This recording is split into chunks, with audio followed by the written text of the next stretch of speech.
بالله من الشيطان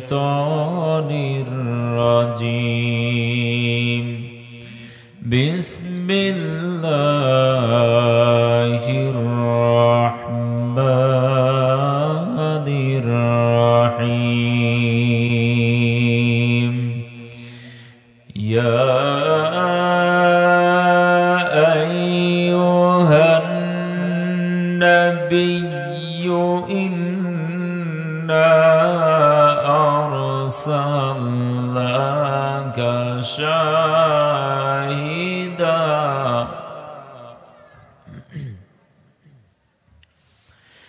شاهدا ومبشرا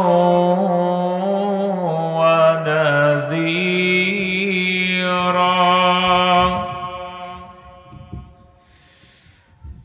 وداعيا إلى الله بإذنه وسراجا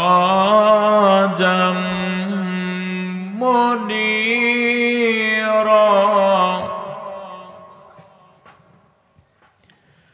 وبشر المؤمنين بأن لهم من الله فضلا كبيرا.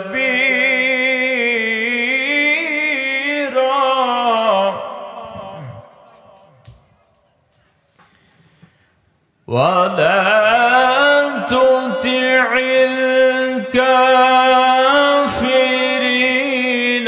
والمنافقين ودع أذاهم وتوكل على الله.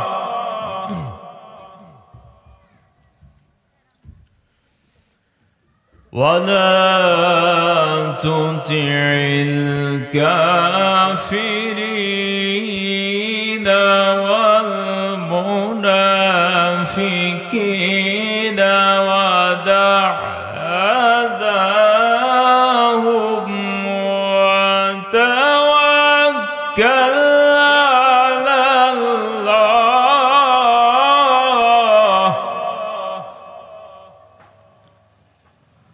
وتوكل على الله وكفى بالله وكيلا.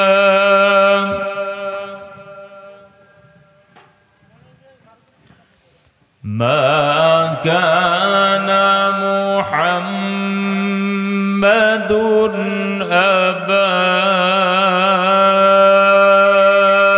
أحد من رجالكم ولكن رسول الله.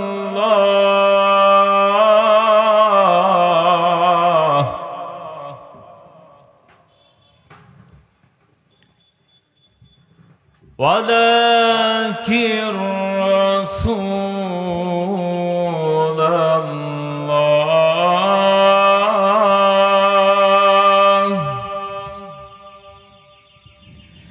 ولكن رسول الله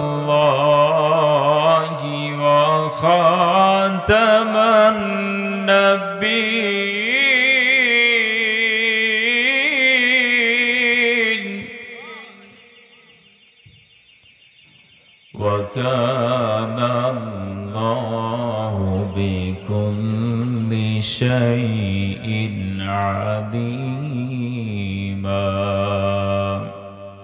صدقت يا ربنا اللهم صل على محمد وعلى آل محمد كما صليت على إبراهيم وعلى آل إبراهيم إنك حميد مجيد اللهم بارك على محمد وعلى آل محمد كما باركت على إبراهيم وعلى آل إبراهيم إنك حميد مجيد ও মদিনার মাটি রে সকল সুখ বুঝি তোর কপালে ও মদিনার মাটি রে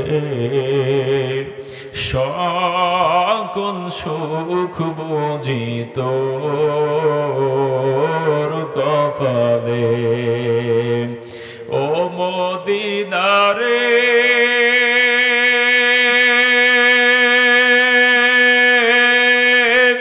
তোর বুকে আমার নবী যার লাগি পাগল সবই যার তরে সৃষ্টি হইল ত্রিভুবন ও মদিনা রে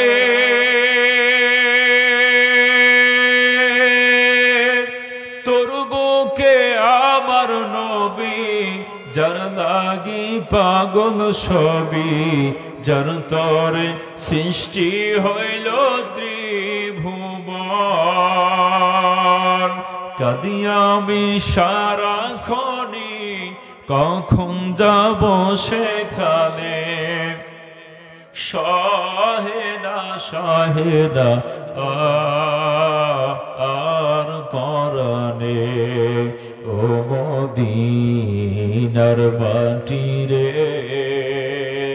সকল সুখ বুঝি তোর কপালে ও মদিনা রে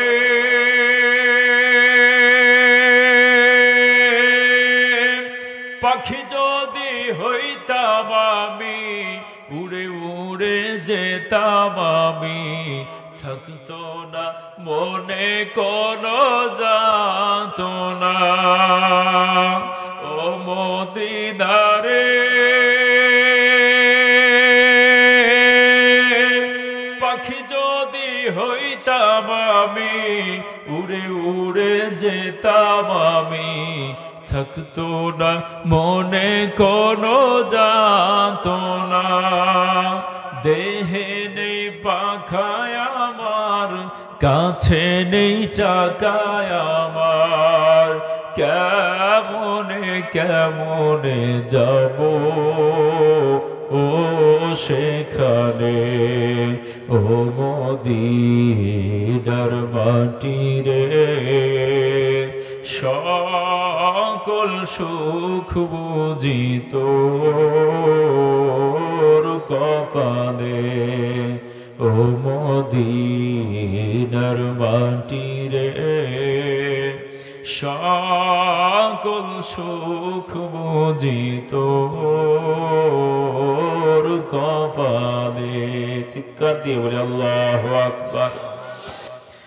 হেরা পর্বতের গুহায় রাসূল পাক সাল্লাল্লাহু আলাইহি ওয়াসাল্লাম ধ্যানমগ্ন অবস্থায় বসে পড়লেন একদিন পার হয়ে যায় দুই দিন পার হয়ে যায় 5 দিন পার হয়ে যায় ওগো আকাশের বাদিক যতক্ষণ পর্যন্ত মক্কাবাসীর জন্য কোনো গাইডলাইন তুমি নাজিল না করবা যতক্ষণ পর্যন্ত মক্কাবাসীর জন্য কোনো পথ নির্দেশনা তুমি না প্রেরণ করবে ততক্ষণ পর্যন্ত হেরা পর্বতের গুহা ছেড়ে দিব না এইভাবে করে 10 দিন পার হয়ে গেল হেরা পর্বতের গুহা থেকে তিনি ফিরে আসেন নাই 20 দিন পার হয়ে গেল 1 মাস পার হয়ে গেল রাসূল পাক সাল্লাল্লাহু আলাইহি ওয়াসাল্লাম হেরা পর্বতের গুহায় আপনার অবস্থান করছেন কখন আল্লাহ পাকের পক্ষ থেকে গাইডলাইন নাজিল হবে এইভাবে করে 1 মাস যখন পার হয়ে গেল আল্লাহ পাক রব্বুল ইজ্জতি ওয়াল জালাল 40 দিন যেদিন পূর্ণ হয়ে গেলেন আল্লাহ তাআলা আর দেরি করলেন না, জিবরিল আমিনকে ডাক দিয়ে বললেন, আমার পয়গম্বর, যতক্ষণ পর্যন্ত আমার পক্ষ থেকে কোনো কিতাব নাজিল না হবে ততক্ষণ পর্যন্ত পয়গম্বর হেরা পর্বতের গুহা ছেড়ে যাবে না। জিবরিল আমিন উপস্থিত হয়ে গেলেন, আল্লাহর রাসূলের কাছে কোরআন নাজিল করলেন। ইকরা বিসমি রাব্বিকাল্লাযী খালাক খালাকাল ইনসানা মিন আলাক। বলি আল্লাহু আকবার। সূরাতুল আলাকের ৫টা আয়াত নাজিল করলেন। আর আল্লাহ তাআলা ডাক দিয়ে বললেন, শাহরু রমাদানাল্লাযী উনজিলা ফীহিল কুরআন হুদাল লিন্নাস।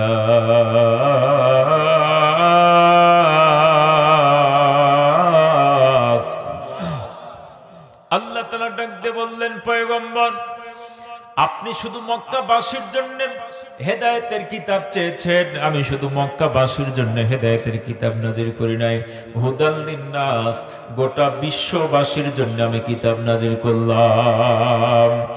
আলিফ লাম রা কিতাবুন আনজালনাহু ইলাইকা লিতুখরিজান নাসা মিনাল যুলুমাতি ইলান নূর।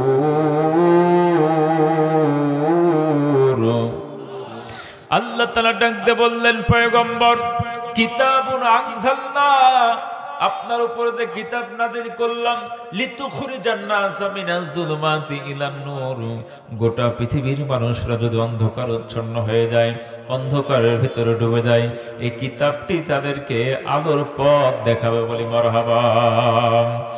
ফামান তাবিআ হুদায়া ফালা খাউফুন আলাইহিম ওয়ালা হুম ইয়াহজানুন। চিৎকার দিয়ে বলি আল্লাহু আকবার। আল্লাহ তাআলা ডাক দিয়ে বললেন, পয়গম্বর, আপনি শুধু কিতাব চেয়েছেন মক্কাবাসীর জন্য, আমি আল্লাহ গোটা বিশ্বের মানুষের জন্য কিতাব নাজিল করলাম। এই কিতাবটি যারা অনুসরণ করবে, এই কিতাবটি যারা অনুকরণ করবে, কিতাবটি যারা দেখে দেখে পথ জীবন, ব্যক্তি জীবন, পরিবার, পারিবারিক জীবন, সামাজিক জীবন, রাষ্ট্রীয় জীবন যারা পরিচালিত করবে, তাদের দুনিয়ার জীবনে কোনো ভয় নাই, হাসর মিজান পুলসিরাত কবরের জিন্দেগিতে কোনো ভয় নাই। সেই হাসরের ময়দানে জান্নাত জাহান্নাম নিয়ে কোনো টেনশন করতে হবে না। বলে আল্লাহু আকবার। আমার মুসলমান ভাইরা, তাহলে এই কোরআনের কাছে আমাদেরকে সারেন্ডার করার প্রয়োজন আছে না নাই? আল্লাহর নবীর উপরে কোরআন নাজিল হয়ে গেলেন। আল্লাহর নবী এই কোরআন নিয়ে এইবার ঘরের ভিতরে প্রবেশ করলেন। ঘরের ভিতরে প্রবেশ করার পরে সুন্দর করে কোরআনের একটা গিলাফ তৈরি করলেন, রিয়াল তৈরি করলেন। এরপরে শুধু বসে বসে তিলাওয়াত শুরু করলেন। বুঝি আমার মুসলমান ভাইরা, আল্লাহর রাসূলের উপরে যখন কোরআন নাজিল হয়ে গেলেন, কোরআন নাজিল হওয়ার সাথে সাথে জিবরিল আমিনকে দেখার পরে আল্লাহর রাসূলের দেহের ভিতরে জ্বর এসেছে না আসে নাই? আম্মা জান খাদিজাতুল কুবরা রাদিয়াল্লাহু তাআলা আনহাকে ডাক দিয়ে বললেন, ওগো প্রাণের স্ত্রী, হঠাৎ করে আমার সঙ্গে ঘটনা ঘটে গেল। খাদিজাতুল কুবরা রাদিয়াল্লাহু তাআলা আনহা ডাক দিয়ে বললেন, ওগো পয়গম্বর, তখনও তিনি পয়গম্বর হন নাই।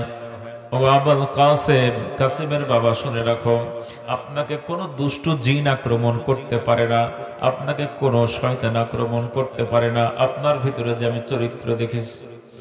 বিশ্বনবী ডাক দিয়ে বললেন, খাদিজা রে, জাম্মিলুনি, আমারে চাদর দিয়ে ঢেকে দাও। আল্লাহর নবীকে যখন চাদর দিয়ে ঢেকে দেওয়া হলো, আল্লাহ পাক পবিত্র কালামের হাকিমের ভিতরে ডাক দিয়ে বললেন, ইয়া আইয়ুহাল মুদাসসিরু কুম ফাআনযির ওয়া রাব্বাকা ফাকাব্বির। বলে আল্লাহু আকবার। আল্লাহ তাআলা ডাক দিয়ে বললেন, পয়গম্বর, আমি কোরআন নাজিল করলাম, কিতাব নাজিল করলাম, হেদায়েতের কিতাব।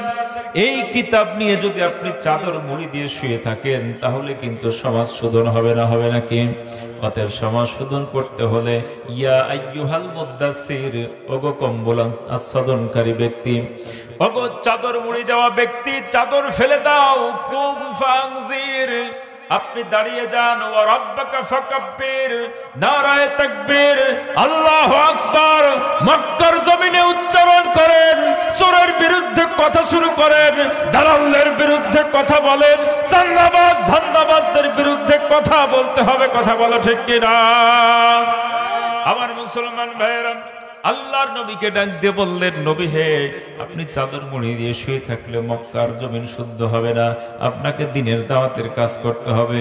এখনই সময় মক্কার দাঁড়ে দাঁড়ে আপনার লোক তৈরি করতে হবে কোরআনের পক্ষে। ইয়া আইয়ুহার রাসূল বাল্লিগ মা উনজিলা ইলাইকা মির রাব্বিক, ওগো পয়গম্বর, আপনাকে তাবলীগ করতে হবে। তাবলীগ করবেন কি দিয়ে? সেটা আল্লাহ কোরআনের ভিতরে বললেন, মা উনজিলা ইলাইকা মির রাব্বিক, আপনার উপরে যা নাজিল হয়েছে তা দিয়ে, সমস্ত কিছু দিয়ে আপনাকে তাবলীগ করতে হবে। ঠিক কিনা? শুধুমাত্র নামাজের বক্তব্য দিলে হবে না, শুধুমাত্র জিকিরের বক্তব্য দিলে হবে না, বেছে বেছে যেইটা আমার পক্ষে, যেইটা বললে সমাজে কোনো বিপদ হয় না, আপনি এইটা বলবেন, তাহলে হবে না।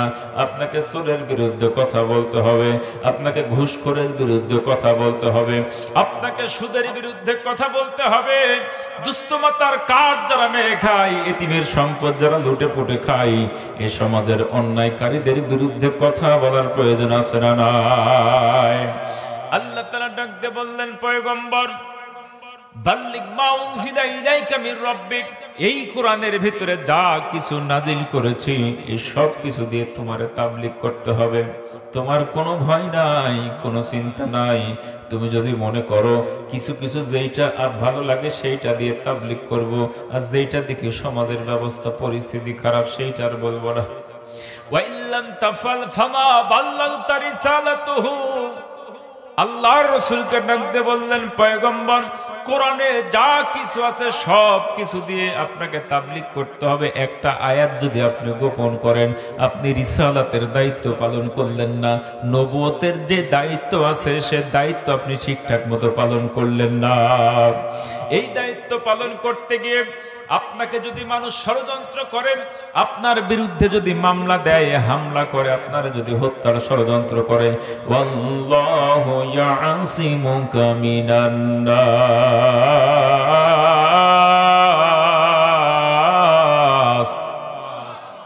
এই পৃথিবীর হাজারো ষড়যন্ত্র আপনার বিরুদ্ধে চলবে, সমস্ত ষড়যন্ত্রকে নস্যাৎ করে দেওয়ার জন্য আমি আল্লাহই যথেষ্ট বলি। সুবহানাল্লাহ।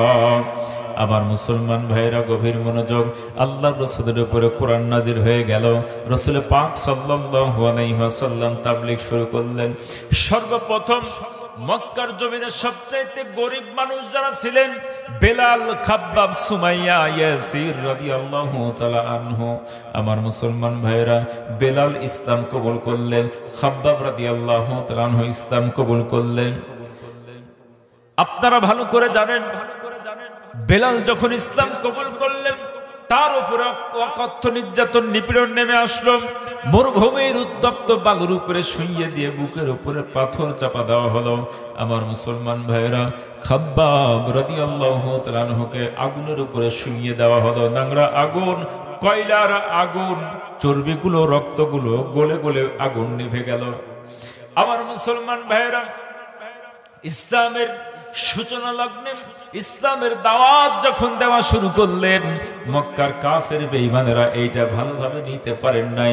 যারা ইসলামের পক্ষে কথা বলেছেন, যারা কোরআনের পক্ষে কথা বলেছেন, যারা কোরআনের আইনের পক্ষে কথা বলেছেন, তাদের উপরে জুলুম নির্যাতন এসেছে না আসে নাই? জুলুম নির্যাতন শুরু হয়ে গেল, হত্যা গুম শুরু হয়ে গেল, অত্যাচার শুরু হয়ে যায়। একজন মহিলা মানুষ, সুমাইয়া রাদিয়াল্লাহু তাআলা আনহা, ইসলাম কবুল করার কারণে আবু জেহেল তাকে এমন ভাবে গ্রেফতার করলো। সুমাইয়াকে ডাক দিয়ে বলল, রে সুমাইয়া, ইসলাম ছেড়ে দাও, দিন ইসলাম ছেড়ে দাও, আল্লাহর রাসূলের দল ত্যাগ করে আবু জেহেলের দলের ভিতরে চলে আসো। সুমাইয়া রাদিয়াল্লাহু তাআলা আনহা ডাক দিয়ে বললেন, একবার রাসূলের দলে আমি প্রবেশ করেছি, রাসূলের দল ছেড়ে জাহেলিয়াতের ভিতরে আর প্রবেশ করব না। আমার মুসলমান ভাইয়েরা, এ কথা যখন বললেন, আবু জেহেল হাতের ভিতরে একটা শক্ত বল্লম নিয়ে নিলেন আর ডাক দিয়ে বললেন, সুমাইয়া এখনো সময় আছে, কথা যদি না শোনো পৃথিবী মাঝ থেকে বিদায় করে দিব। মহিলা মানুষ এত শক্ত দিল, ঈমান ছিল। তিনি বললেন, না না, তুমি যদি আমারে হত্যাও করে ফেলো, এরপর আমি আল্লাহ রসুলের দল ছেড়ে দেব না। সুমাইয়া ডাক দিয়ে বলল, রে আবু জেহেল, তোমার বল্লম দিয়ে আমার কলিজা ছিঁড়ে দিতে পারো, তোমার বল্লম দিয়ে আমারে হত্যা করতে পারো, কিন্তু যেই জায়গার ভিতরে ঈমান নামক দৌলত আমি লুকিয়ে রেখেছি, ওই জায়গা পর্যন্ত আবু জেহেল তোমার বল্লম যাবে না। একথা যখন বললেন, আবু জেহেল আর দেরি করলেন না, সাথে সাথে সুমাইয়ার তলপেট বরাবর, লজ্জাস্থান বরাবর বল্লমটা ঢুকায় দিয়ে তারা পৃথিবীর মাঝ থেকে শহীদ করে বিদায় করে দিলেন। সুমাইয়ার স্বামীরে চারটা পাগলা ঘোড়ার সঙ্গে হাত পা বেঁধে দিলেন। ইয়াসির রাদিয়াল্লাহু তাআলা আনহু হাত পা চারটা পাগলা ঘোড়ার সঙ্গে বেঁধে দিয়া চারদিকে টেনে ছিঁড়ে শেষ করে ফেললেন, পৃথিবীর মাঝ থেকে বিদায় করে দিলেন। আমার মুসলমান ভাইরা, এত জুলুম করলেন, এত নির্যাতন করলেন, ইসলামী আন্দোলনের কর্মী বাড়লো না কমলো? যতই দিন সামনে যায়, নির্যাতন যত বেড়ে যায়, ইসলামী আন্দোলনের কর্মী তো কমে না, বরং আরো বাড়ে। বলি আল্লাহু আকবার। আমার মুসলমান ভাইয়েরা, ইসলাম এমন একটি ধর্মের নাম, যারা ইসলামের গায়ের ভিতরে আঘাত করবে, আল্লাহ তাআলা ডাক দিয়ে বললেন, ইউরিদুনা লিউতফিউ নূরাল্লাহি বিআফওয়াহিহিম ওয়াল্লাহু মুতিম্মু নূরিহি ওয়ালাউ কারিহাল কাফিরুন।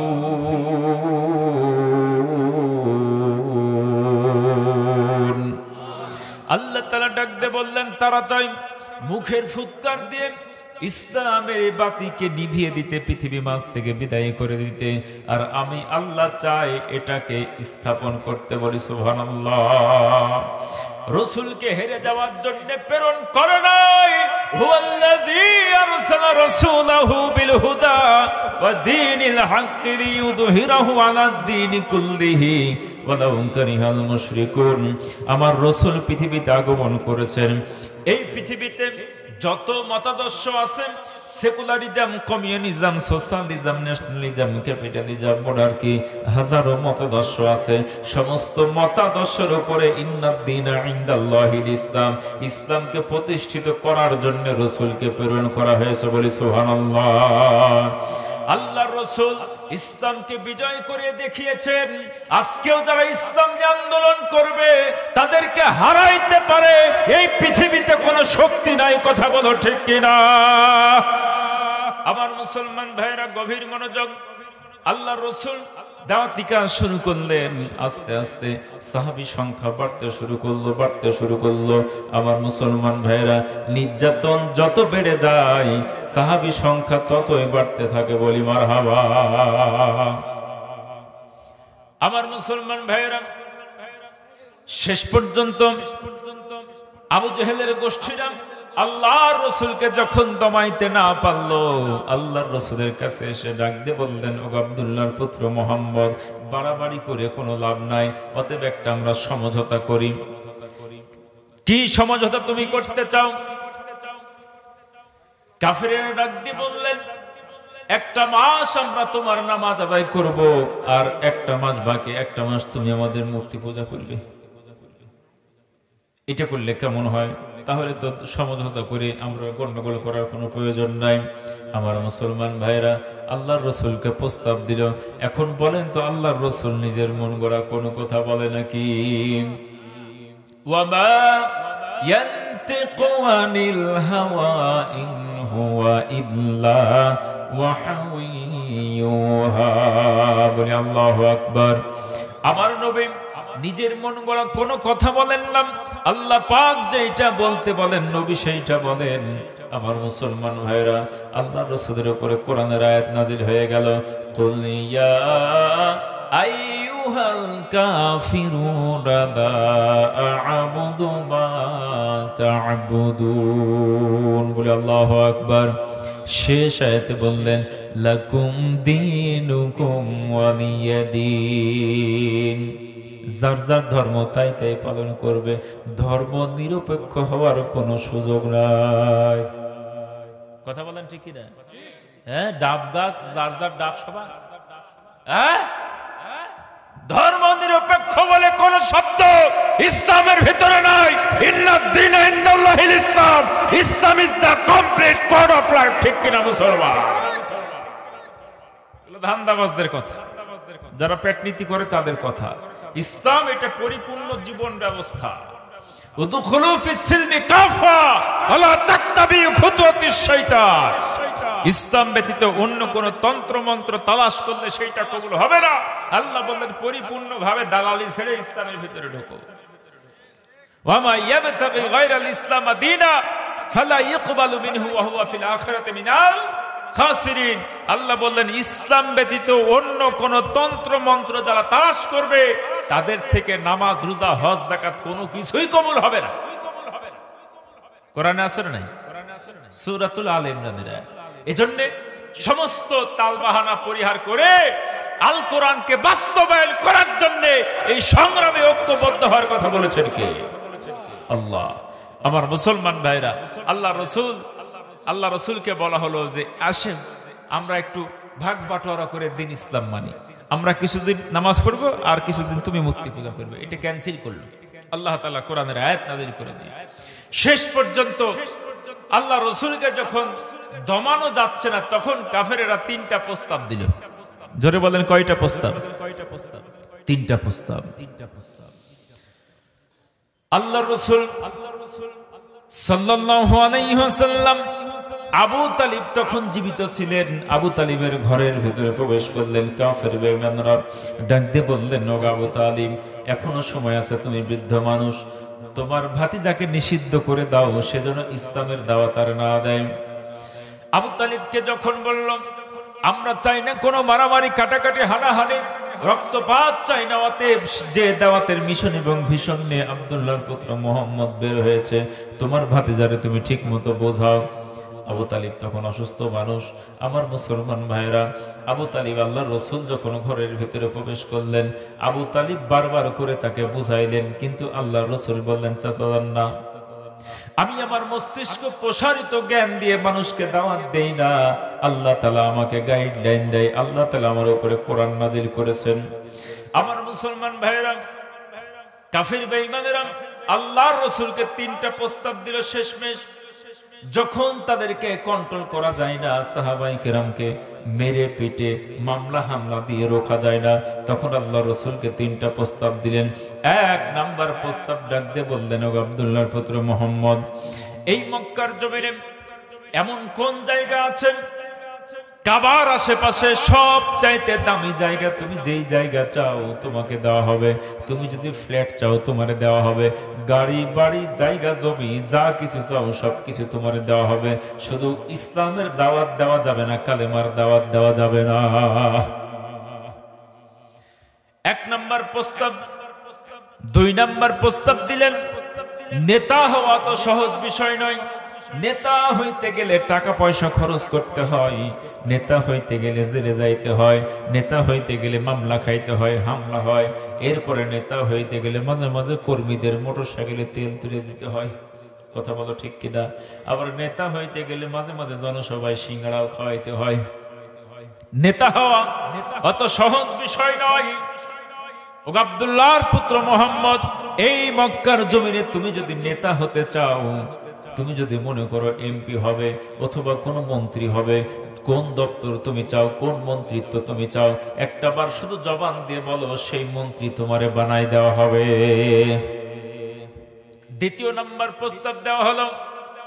তিন নাম্বার প্রস্তাব রাখলেন, আব্দুল্লাহর পুত্র মুহাম্মদ, এই মক্কার জমিনে সব চাইতে সুন্দরী মহিলা যিনি আছেন, আগামীকাল সকালবেলা মক্কার কাবার চত্বরে মক্কার জমিনের সবচাইতে সুন্দরী মহিলাগুলোকে একত্রিত করা হবে।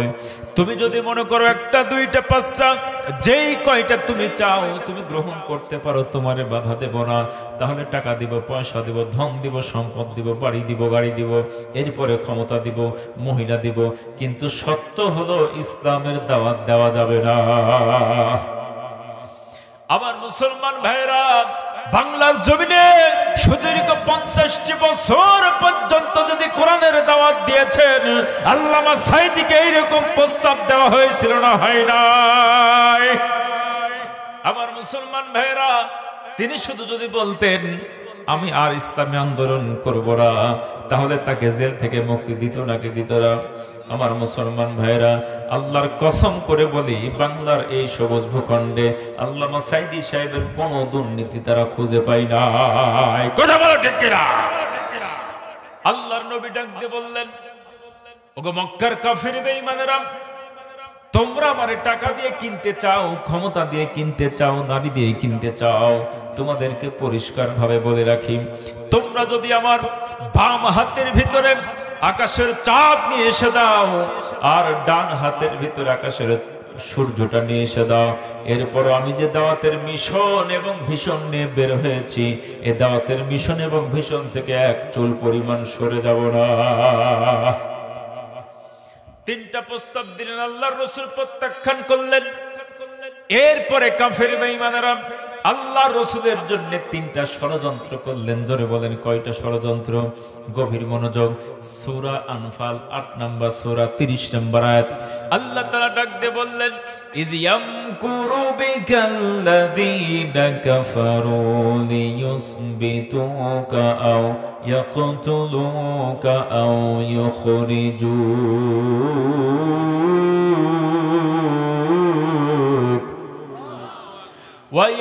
وَيَمْكُرُونَ وَيَمْكُرُ اللَّهُ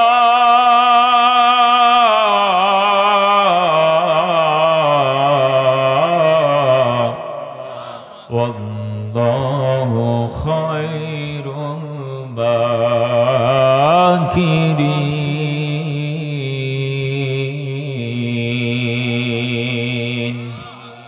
আল্লাহ তাআলা ডাক দিয়ে বললেন, পয়গম্বর, আপনি তাদের দাওয়াত প্রত্যাখ্যান করলেন।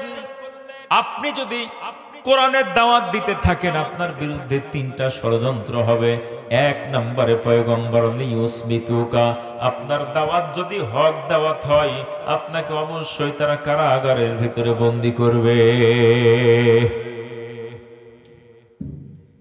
নবী ডাক দিয়ে বললেন, আসাদ্দিন নাস বালাইল আম্বিয়া আমসালিল আমসাল। এই পৃথিবীতে যত পয়গম্বর আগমন করেছেন, সমস্ত পয়গম্বরের সাথে একই ব্যবহার করা হয়েছে। আজ থেকে হাজার হাজার বছর পূর্বে নূহ পয়গম্বর কালেমার দাওয়াত দিয়েছেন। এই জমিনের ভিতরে তাকে অকথ্য নির্যাতন করা হয়েছে, রক্তাক্ত করা হয়েছে, জমিনের ভিতরে অজ্ঞান করে শুইয়ে ফেলা হয়েছে। এই জমিনের ভিতরে ইব্রাহিম পয়গম্বর দিনের দাওয়াত দেওয়ার কারণে তাকে আগুনের ভিতরে নিক্ষিপ্ত হইতে হয়েছে। আজ থেকে 4000 বছর পূর্বে পয়গম্বর মুসা আলাইহিস সালাতু ওয়াস সালাম দিনের দাওয়াত দেওয়ার কারণে তাকে দেশ বাড়িঘর ত্যাগ করতে হয়েছে। জাকারিয়া আলাইহিস সালাতু ওয়াস সালামকে করাত দিয়ে দ্বিখণ্ডিত করা হয়েছে। এরপরে ইয়াহিয়া আলাইহিস সালাতু ওয়াস সালামকে মাথাটা ভেঙে দেওয়া হয়েছে। আমার মুসলমান ভাইরা, আল্লাহর নবী ডাক দিয়ে বললেন, নবীদের সঙ্গে মিলে যাবে, অবশ্যই অবশ্যই তাদের উপরে জুলুম নির্যাতন শুরু হয়ে যাবে। আল্লাহ তাআলা ডাক দিয়ে বললেন, লিউসবিতুকা, পয়গম্বর, তোমার দাওয়াত যদি হক দাওয়াত হয়, তোমারে কারাগারের ভিতরে বন্দী করা হবে। নবুয়তের 7ম বছরে আল্লাহর রাসূলকে কারাগারের ভিতরে বন্দী করা হয়েছে না হয় নাই? আমার মুসলমান ভাইরা, একদিন নয়, 2 দিন নয়, সুদীর্ঘ 3টা বছর পর্যন্ত আল্লাহর রাসূলকে কারাগারে রেখেছেন, রাখে নাই? 23টা বছর ধরে আল্লাহর নবী কালেমার দাওয়াত দিয়েছেন। 40 বছর বয়সে নবুয়ত পেয়েছেন। 13 বছর মক্কায়, 10 বছর মদিনায়। মক্কার 13 বছরের ভেতরে 3 বছর জেলখানায়। তার মানে 10 বছর মক্কায় দাওয়াতি কাজ করলেন, আর 10 বছর মদিনায় দাওয়াতি কাজ করলেন, আর তিনটা বছর আল্লাহর নবী জেল খেটেছেন না খাটেন নাই? আমার মুসলমান ভাইরা গভীর মনোযোগ। যেই পয়গম্বর খাতামুন নবিয়্যিন ইলা ইয়াউমিল কিয়ামা, কিয়ামত পর্যন্ত যিনি শিক্ষক উম্মতের, কিয়ামত পর্যন্ত যিনি এই পৃথিবীকে গাইডলাইন দিবেন, শেষ নবী, আর পৃথিবীতে কোনো নবী আসবে না। এই নবীর প্রত্যেকটি বছর, প্রত্যেকটি মাস, প্রত্যেকটি দিন, প্রত্যেকটি ঘন্টা, প্রত্যেকটি সেকেন্ড কত গুরুত্বপূর্ণ সময়। কিন্তু আল্লাহ পাক রব্বুল ইজ্জাত ওয়াল জালাল এই পয়গম্বরকে তিনটা বছর জেল খাটায় প্রমাণ করে দিলেন, ওগো উম্মতে মুহাম্মাদী, আল্লাহর নবী যদি জেল খাটতে পারে, তোমরাও যদি হকের দাওয়াত দাও, তোমরাও যদি দ্বীন ইসলামের দাওয়াত দাও, তোমাদেরকেও একইভাবে জেল খাটতে হবে। এটাও সুন্নাত। কথা বলো ঠিক কিনা মুসলমান? আল্লাহর রাসূলকে বন্দী করলেন, তিনটা বছর পর্যন্ত রাসূল আমার শিয়াবে আবু তালিবের ভেতরে। 10ম হিজরি, 10ম নবুয়তের 10ম বছরে তখন যখন তিনি বের হলেন, আমার মুসলমান ভাইরা, আল্লাহর রাসূলের একান্ত চাচা আবু তালিব এত মহব্বত করতেন, এত ভালোবাসতেন। শিয়াবে আবু তালিবের ভেতরে রাত্রি যখন গভীর হয়ে যায়, আবু তালিব সুন্দর করে ভাতিজার কাছে এসে হাজির হয়ে যায়। ডাক দিয়ে বলে, রে বেটা মুহাম্মদ, তোমার আমি এত ভালোবাসি, এত মহব্বত করি। আব্দুল্লাহ যখন পৃথিবী মাস থেকে বিদায় হয়ে গেল, তখন তুমি মায়ের পেটে মাত্র 6 মাস দাদার কাছে লালিত পালিত হলে। দাদা জান যখন তোমার মারা যায়, আবু তালিবের হাতের ভিতরে হাতটা ধরাইয়া দিয়ে ডাক দিয়ে বললেন, ওরে আবু তালিব, আমি হয়তো পৃথিবী মাছ থেকে বিদায় হয়ে যাব, আমার আব্দুল্লাহর সন্তানকে অবশ্যই নিজের সন্তানের মতো লালন পালন করবে। বাবার হাত থেকে তোমার হাতটা ধরে নিলাম, ওগো মুহাম্মদ, সেই দিন থেকে এত মহব্বত করি, এত ভালোবাসি, আমার সন্তানের চাইতেও তোমারে বেশি ভালোবাসি। শিয়াব আবু তালিবের ভেতরে রাত্রি যখন গভীর হয়ে যায়, আবু তালিব ডাক দিয়ে বলে, বেটা মুহাম্মদ, যে কোনো সময় কাফের বেঈমানেরা তুমি চাদর মুড়ি দিয়ে ঘুমিয়ে থাকবে, তোমাকে অতর্কিত ভাবে হামলা করে পৃথিবী মাঝ থেকে বিদায় করতে পারে। অতএব ভাতিজা মুহাম্মদ, আমি তোমার কম্বলের ভিতরে শুয়ে থাকব, আর তুমি কি আমার কম্বলের ভিতরে শুয়ে থাকবে। আঘাত যদি আসে, তারা যদি হত্যা করে, আমি আবু তালিব পৃথিবী মাঝ থেকে বিদায় হয়ে যাব, তোমারে বাঁচিয়ে রাখা প্রয়োজন আছে। বলা ঠিক কিনা? আমার মুসলমান ভাইয়েরা, এত মহব্বত করতেন, এত ভালোবাসতেন। শিয়াবে আবু তালিবের ভেতরে তিনটা বছর তিনিও কারারুদ্ধ অবস্থায় থাকলেন। নবুয়তের 10ম বছর যখন হয়ে গেল, আবু তালিব পৃথিবী মাঝ থেকে বিদায় হয়ে গেল। আল্লাহর রাসূলের মাথার উপরে যে একটা বট বৃক্ষ ছিল, সেই বট বৃক্ষের ছায়াটা হারিয়ে গেল। মক্কার কাফের বেঈমানেরা আবু তালিব যতদিন পর্যন্ত বেঁচে ছিলেন, ততদিন পর্যন্ত আল্লাহর রাসূলের গায়ের ভিতরে একটা আঘাত তারা করতে পারেন নাই।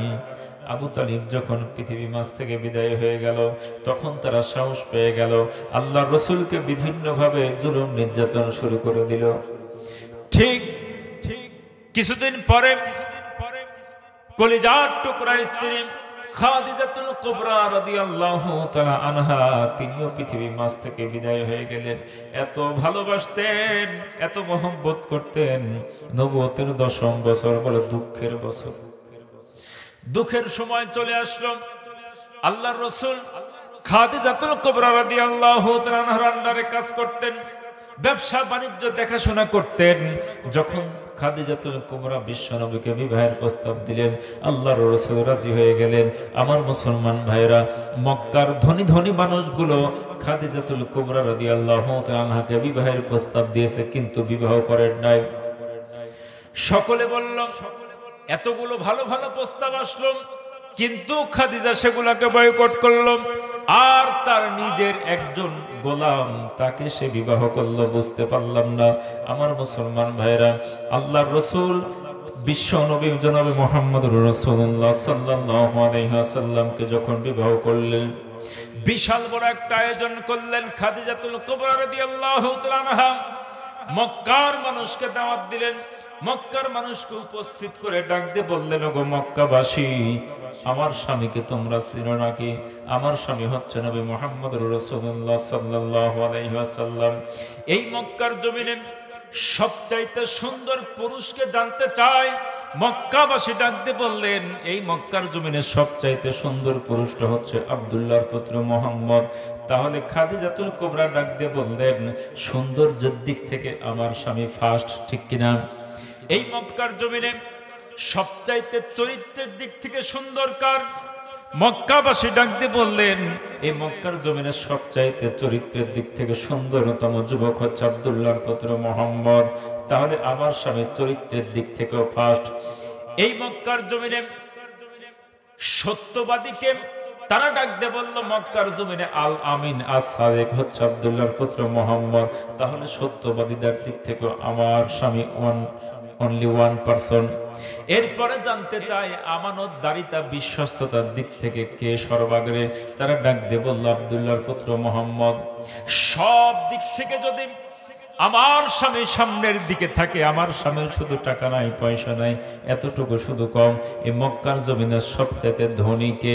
তারা ডাক দিয়ে বলল, খাদিজাতুল কুবরা রাদিয়াল্লাহু তাআলা আনহা, তিনি সবচাইতে ধনী মহিলা।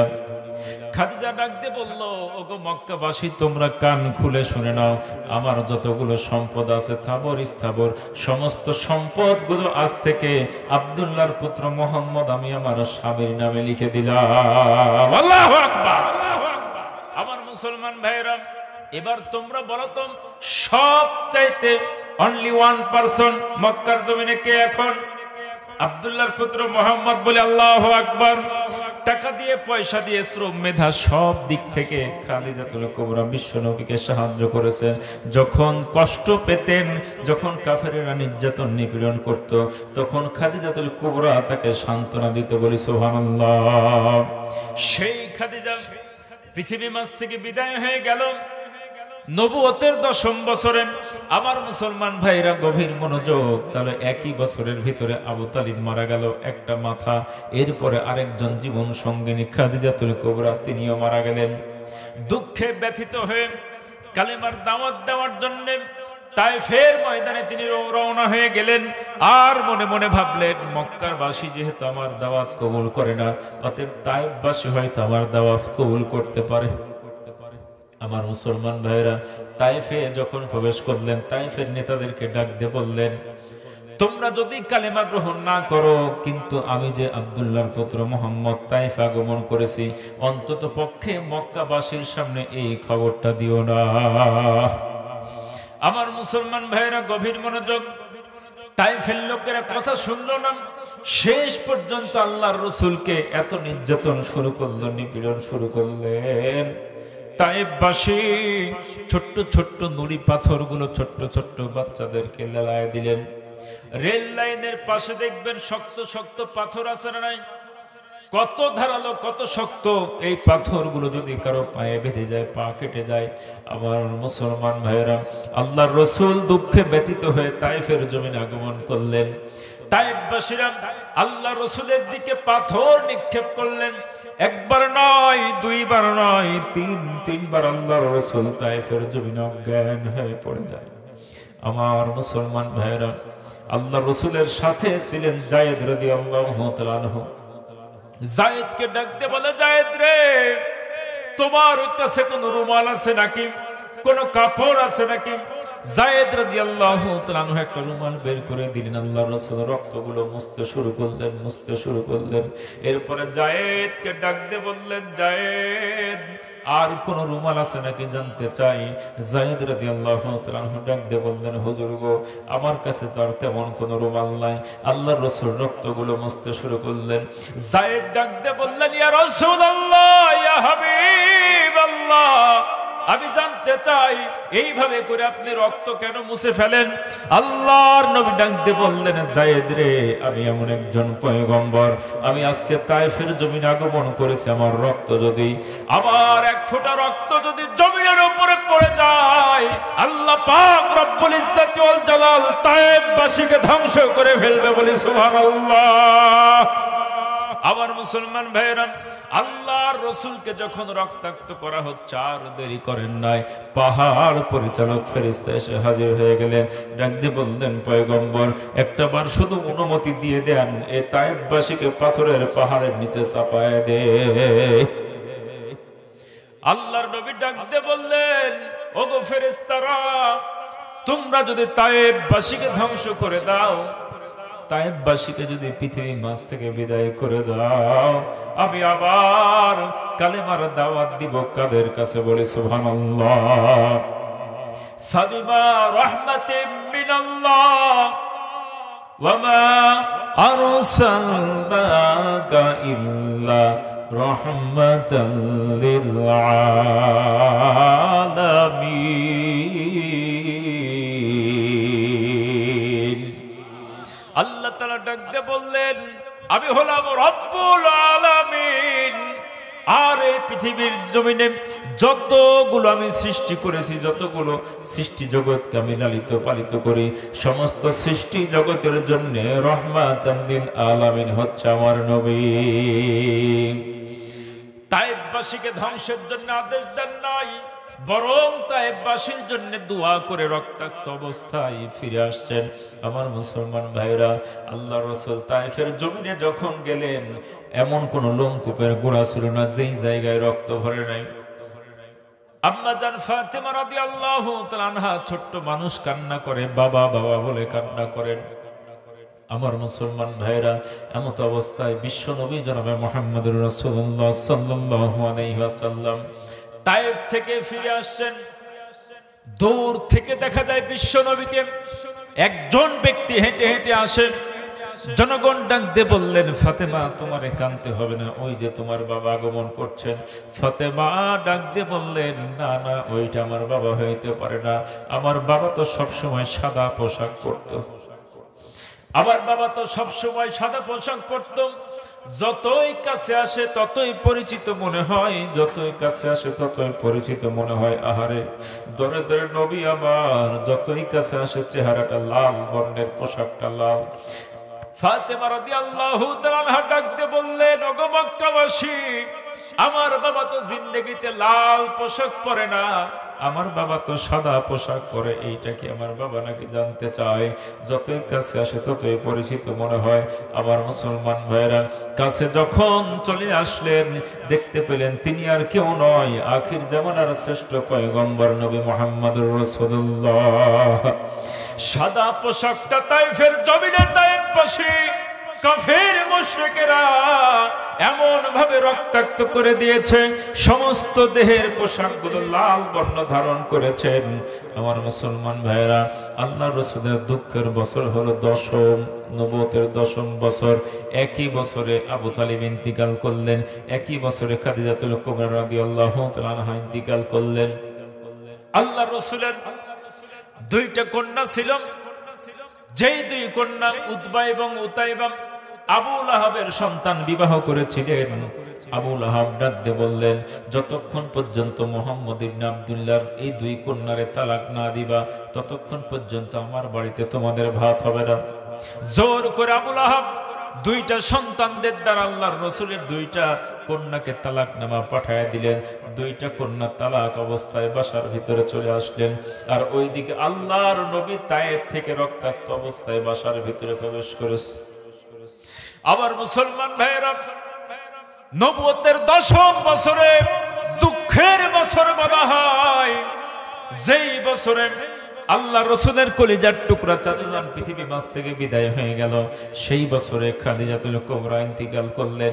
সেই বছরে আবার দুইজন কন্যা তালাক অবস্থায় ঘরের ভিতরে, আর রক্তাক্ত অবস্থায় আল্লাহর রাসূল তায়েফ থেকে মক্কার জমিনে আগমন করেছে। চতুর্দিকে শত্রু আর শত্রু। ঠিক সেই সময়তে আল্লাহর নবী উম্মে হানির ঘরে শুয়ে আছে, অথবা আল্লাহর রাসূল হাতিমে কাবার ভিতরে শুয়ে আছে। আল্লাহ পাক রব্বুল ইজ্জতি ওয়াল জালাল ডাক দিয়ে বললেন, জিবরিল, আমার রাসূলের মন ভেঙে গেল। আবার রাসূল তায়েফের ময়দানে রক্তাক্ত অবস্থায় কষ্ট বুকের ভিতরে নিয়া ওই যে মক্কার জমিনে শুয়ে আছে। আমার রাসূলকে আমি আমার সৃষ্টি নৈপুণ্যতা দেখাতে চাই। আল্লাহ তাআলা বললেন সুবহানাল্লাযী আসরা বিআবদিহি লাইলাম মিনাল মাসজিদিল হারামি ইলাল মাসজিদিল আকসা। আল্লাহ পাক রব্বুল ইজ্জতি ওয়াল জালাল আর দেরি করলেন না, জিবরিল আমিনকে ডাক দিয়ে বললেন, জিবরিল তাড়াতাড়ি করে যাও, বোরাকটা নিয়ে গিয়ে আল্লাহর রাসূলের সামনে হাজির হয়ে যাও। আল্লাহু আকবার। আল্লাহর রাসূলের এত ব্যথা, কষ্ট, বেদনা দূর করার জন্য একটা সফর করার প্রয়োজন আছে না? একটা সফরে মানুষ যখন দেখবেন বোরিং হয়ে যায়, ক্লান্ত শ্রান্ত হয়ে যায়, তখন একটা জার্নির প্রয়োজন হয়, সফরের প্রয়োজন হয়, মাইন্ড ফ্রেশ করার। আল্লাহর রাসূল নবুয়তের দায়িত্ব পালন করতে গিয়ে, রিসালাতের দায়িত্ব পালন করতে গিয়ে এত মার খাইলেন, এত কষ্ট পেলেন, আর তুমি আজকে বছরের পরে বছর ধরে ইসলামের দাওয়াত দাও, তোমার দিকে কেউ আঙ্গুল তুলে। কথা বলা ঠিক কিনা? আল্লাহ রাসূলের কাছে বোরাক নিয়ে এসে হাজির হয়ে গেলেন, ডাক দিয়ে বললেন, রাসূলুল্লাহ, হাবিবাল্লাহ, আল্লাহ পাক আপনারা দাওয়াত দিয়েছে আরশে আজিমে। সুবহানাল্লাহ বলে। আজকে মিরাজের রাত্রি, ঠিক কিনা? 27 রজব মিরাজের রাত্রি। আল্লাহ রাসূলকে আজকে রাত্রিতে বোরাক নিয়ে এসে হাজির হয়ে গেল। বোরাক নিয়ে এক টান দিয়ে বাইতুল মুকাদ্দাস, কোথায় নিয়ে গেল? বাইতুল মুকাদ্দাস। বাইতুল মুকাদ্দাসে নিয়ে যাওয়ার পরে সমস্ত নবীদের ইমামতি করিয়েছে। সমস্ত নবীরা উপস্থিত ওখানে। আল্লাহ রাসূল ইমামতি করার পরে সাইয়্যিদুল মুরসালিন, সমস্ত নবীদের নেতা হলেন। বলি সুবহানাল্লাহ। আমার মুসলমান ভাইরা, আমি মিরাজের গল্প কাহিনী শোনানোর সুযোগ আমার নাই, আমি ধীরে ধীরে রাসূলের জীবনীগুলো শোনাই আপনাদেরকে কোরআন থেকে, ইনশাআল্লাহ। আপনাদের কষ্ট হচ্ছে? আপনাদের খারাপ লাগছে? আল্লাহ রাসূল মক্কা থেকে বাইতুল মুকাদ্দাস 1 মাসের রাস্তা। কত মাসের? 1 মাসের রাস্তা। এখন আল্লাহ রাসূল বোরাকে করে নিয়ে চলে গেলেন। এরপরে সমস্ত নবীদের ইমামতি করলেন। ইমামতি করার পরে আল্লাহ রাসূলকে নিয়ে রওনা দিলেন। প্রথম আসমান, দ্বিতীয় আসমান, এইভাবে করে সপ্তম আসমান, তারপরে সিদরাতুল মুনতাহা। সিদরাতুল মুনতাহা। এরপরে আসলো রফরফ। কি আসছে? রফরফ। আসার পরে রাসূল পাক সাল্লাল্লাহু আলাইহি ওয়াসাল্লামকে এক টান দিয়ে চলে গেল কোথায়? আরশে আজিম। আমরা অনেক সময় বলি যে জিবরিল আলাইহিস সালাতু ওয়াস সালাম তিনি ওই সিদরাতুল মুনতাহার কাছে গিয়ে আর যাইতে পারেন না, ঠিক না? ওখান থেকে রফরফ নিয়ে চলে গেল। আর জিবরিল আমিন ডাক দিয়ে বলল, হুজুর, এখান থেকে আমি আর যাইতে পারবো না, এখান থেকে গেলে সামনে পুড়িয়ে ছারখারে। আমার মুসলমান ভাইরা, আচ্ছা ফেরেশতাদের সর্দারের নাম কি বলেন তো? আযাজিল। মুআল্লিমুল মালায়েকা, ফেরেশতাদের শিক্ষক বলা হয়। তাহলে ফেরেশতাদের যিনি সর্দার তিনি হচ্ছেন জিবরিল আলাইহিস সালাতু ওয়াস সালাম। আচ্ছা বলেন তো, আরশ বহনকারী ফেরেশতা আছে না নাই? আরশ বহনকারী ফেরেশতা আছে না? তাহলে আরশ বহনকারী ফেরেশতা যারা আরশ বহন করছে, তারা ওখানে গেলে তো পুড়ে না? পুড়ে নাকি? খালি জিবরিল পুড়ে যায়? সম্মানিত উপস্থিতি, কথাগুলো চিন্তা ভাবনা করে বলতে হবে, ঠিক কিনা? সমস্ত ফেরেশতার সর্দার যিনি, তিনি যাইতে গেলে পুড়ে যায়, আরশের ফেরেশতা তো পুড়ে যায়। সম্মানিত উপস্থিতি, সব সময় আল্লাহ রাসূলের সঙ্গে জিবরিল আমিন ছিলেন। সুবহানাল্লাহ বলেন। আল্লাহ রাসূল ফিরে আসলেন মেরাজ থেকে। মিরাজ মানে ঊর্ধ্বগমন। আল্লাহ রাসূল মেরাজ থেকে ফিরে আসলেন। ফিরে আসার পরে শুয়ে আছেন হাতিমে কাবায়। কোথায় শুয়ে আছেন? হাতিমে কাবায় শুয়ে আছেন। আর এমত অবস্থায় আপনারা শুনেছেন, হুজুর বলেছেন, রাস্তা দিয়ে যায় আবু জেহেল। কে যায়? আবু জেহেল ডাক দিয়ে বলে, ভাতিজা, ডেইলি তো তুমি নতুন নতুন গল্প শোনাও, আজকে কি নতুন কোনো গল্প টল্প আছে কিনা? আল্লাহ রাসূল বললেন, আজকে গল্প আছে মানে আজ তো গল্পই বলবো খালি। কি গল্প আছে বলো? তা আজকে রাত্রিতে আল্লাহ তাআলা আমাকে বাইতুল মুকাদ্দাস নিয়ে গিয়েছে। বাইতুল মুকাদ্দাস থেকে প্রথম আসমান, দ্বিতীয় আসমান, সপ্তম আসমান, সিদরাতুল মুনতাহা, জান্নাত জাহান্নাম আমি দেখছি। আবু জেহেল তো হাঁ করে তাকাচ্ছে। ওই সিদরাতুল মুনতাহা ওগুলো আমার জানার দরকার নাই। তুমি কি আজকে বাইতুল মুকাদ্দাস গেছিলে? তুমি কি আজকে বাইতুল মুকাদ্দাস থেকে আবার ঘুরে আসছো? হ্যাঁ অবশ্যই। আমি যদি কিছু লোকজন ডাক দিয়ে কথা কি তুমি বলতে পারবে নাকি? তা আপনি ডাক দেন, অবশ্যই বলতে পারবেন। তো মানুষ ডাক দিলেন আবু জেহেল, আর আল্লাহ রসুলকে বললেন যে বাবা তুমি কই গেছিলে বলো। তো তিনি বললেন আজকে রাত্রিতে আমি গেছিলাম কোথায়? বাইতুল মুকাদ্দাস। জনগণ খালি হাসে, পাগল, কোথায় 1 মাসের রাস্তা, আর ও বলে রাত্রে গেছে আবার ঘুরে আসছে। এটা কি মেনে নেওয়া যায়? সম্মানিত উপস্থিতি, তৎকালীন সময়তে কাফেরেরা ওরা আকাশের বিষয়টা বুঝতে পারেনি। ওরা শুধু চিন্তা ভাবনা করেছে জমিনটা, যে ওরা চিন্তা ভাবনা করলো এত দূরের রাস্তা গেল কি করে, আবার ঘুরে আসলো কি করে, এটা তো মাথায় ধরে না। কিন্তু বর্তমান সময়তে মডার্ন সায়েন্স অত্যাধুনিক, এজন্য এই যে জমিনের বিষয়টা এটা খুবই সহজ, ঠিক কিনা? আজকের যারা নাস্তিক আছে তারা বলে বাইতুল মুকাদ্দাস থেকে বাইতুল্লাহ এটা ভ্রমণ করা এটা স্বাভাবিক ব্যাপার, এটা মেনে নেওয়া যায়, কারণ এখন রকেট আবিষ্কার হয়েছে, ঠিক কিনা? বাংলাদেশ থেকে সৌদি আরব চলে যায় কয় ঘন্টা? 6 ঘন্টাতে চলে যায় সৌদি আরব। অতএব এইটা নিয়ে কোনো মাথা ব্যথা নাই। এখন বড় মাথা ব্যথা নাস্তিকদের যে আল্লাহ রসুল যা আগমন করলেন আকাশে, আকাশে উঠলো কি করে? মানে বর্তমান সময়তে নাস্তিকরা এটার বিশ্বাস করতে চায় না। বলে কিভাবে গেল আল্লাহ রসুল? এই আকাশের উপরে গেলে মধ্যাকর্ষণ আছে না নাই? এই মধ্যাকর্ষণ পার হলো কি করে? এরপরে উপরে অক্সিজেন নেই, এই অক্সিজেন ছাড়া আল্লাহ রসুল পার হলো কি করে? এরপরে আকাশে সূর্য আছে না নাই? সূর্য পৃথিবীর চাইতে 13 লক্ষ গুণ বড়, 9,30,00,000 মাইল দূরে সূর্যটি আছে। এই সূর্যের ভিতরে তাপমাত্রা কোটি কোটি ডিগ্রি সেলসিয়াস তাপমাত্রা, কথা বলেন ঠিক কিনা? তাহলে এই সূর্য ভেদ করে, এরপরে মধ্যাকর্ষণ ভেদ করে, এরপরে অক্সিজেন ছাড়া আল্লাহ রসুল মহাকাশে কিভাবে গেল এইটার মাথায় ধরে না। আকাশে চাঁদ আছে, সূর্য আছে, এরপরে তারকারাজি আছে না? তারকারাজি আছে, ছায়াপথ আছে, এক একটা ছায়াপথের ভিতরে তারকা আছে 10,000 কোটি।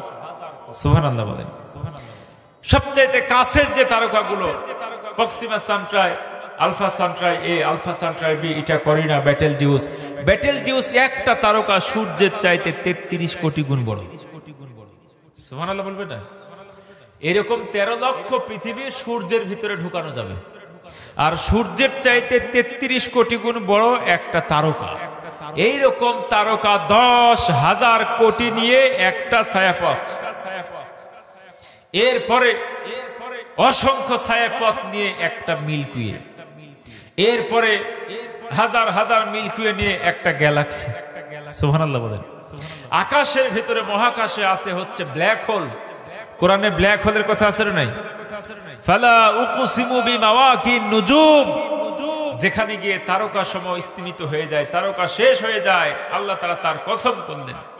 ব্ল্যাক হোল, আজকে মডার্ন সায়েন্স বলছেন ব্ল্যাক হোলের ছিদ্রটা হচ্ছে কলমের নিপের মতো, একদমই চিকন, কিন্তু এত শক্তি, টানতে থাকে ভেতরে এত বিশাল। যদি কোনো তারকারাজি তার সামনে পড়ে যায়, গ্যাসীয় পদার্থ হয়ে ওই চিকন দিয়ে ঢুকতে শুরু করে। বিশাল বিশাল তারকাগুলো বাচ্চারা যেভাবে করে চকলেট খায়, এইভাবে করে চকলেট খাওয়া করে ব্ল্যাক হোল তারকাগুলো খেয়ে শেষ করে ফেলে। সুবহানাল্লাহ বলবেন না আমার মুসলমান ভাইরা? তাহলে আকাশের ভিতরে চাঁদ, সূর্য, গ্রহ, তারা, নক্ষত্র, ছায়াপথ, মিল্কি ওয়ে, গ্যালাক্সি, কত কিছু আছে, ব্ল্যাক হোল, সব কিছু পার হয়ে আল্লাহ রসুল উপরে উঠলো কি করে, এটা তারা আর মানতে চায় না। আমার মুসলমান ভাইরা, আচ্ছা বলেন তো, আল্লাহ চাইলে সম্ভব নাকি সম্ভব না? আমার মুসলমান ভাইরা গভীর মনোযোগ। পয়গম্বর ইব্রাহিম আলাইহিস সালাতু ওয়াস সালামকে 40 দিন পর্যন্ত আগুনের ভিতরে নিক্ষিপ্ত অবস্থায় রেখে দিলেন। আমার মুসলমান ভাইরা, আগুনের ভিতরে অক্সিজেন আছে নাকি? আগুনের ভিতরে কোনো অক্সিজেন নাই। অক্সিজেন ছাড়া 40 দিন পর্যন্ত যে আল্লাহ তাআলা ইব্রাহিমকে রেখে দিয়েছেন, সে আল্লাহ আল আরশ আজিম পর্যন্ত বিশ্বনবীকে নিতে পারেন নাকি পারেন না? কোন প্রকার অক্সিজেন ছাড়া আগুনের ভিতরে পয়গম্বরকে রেখে দিলেন।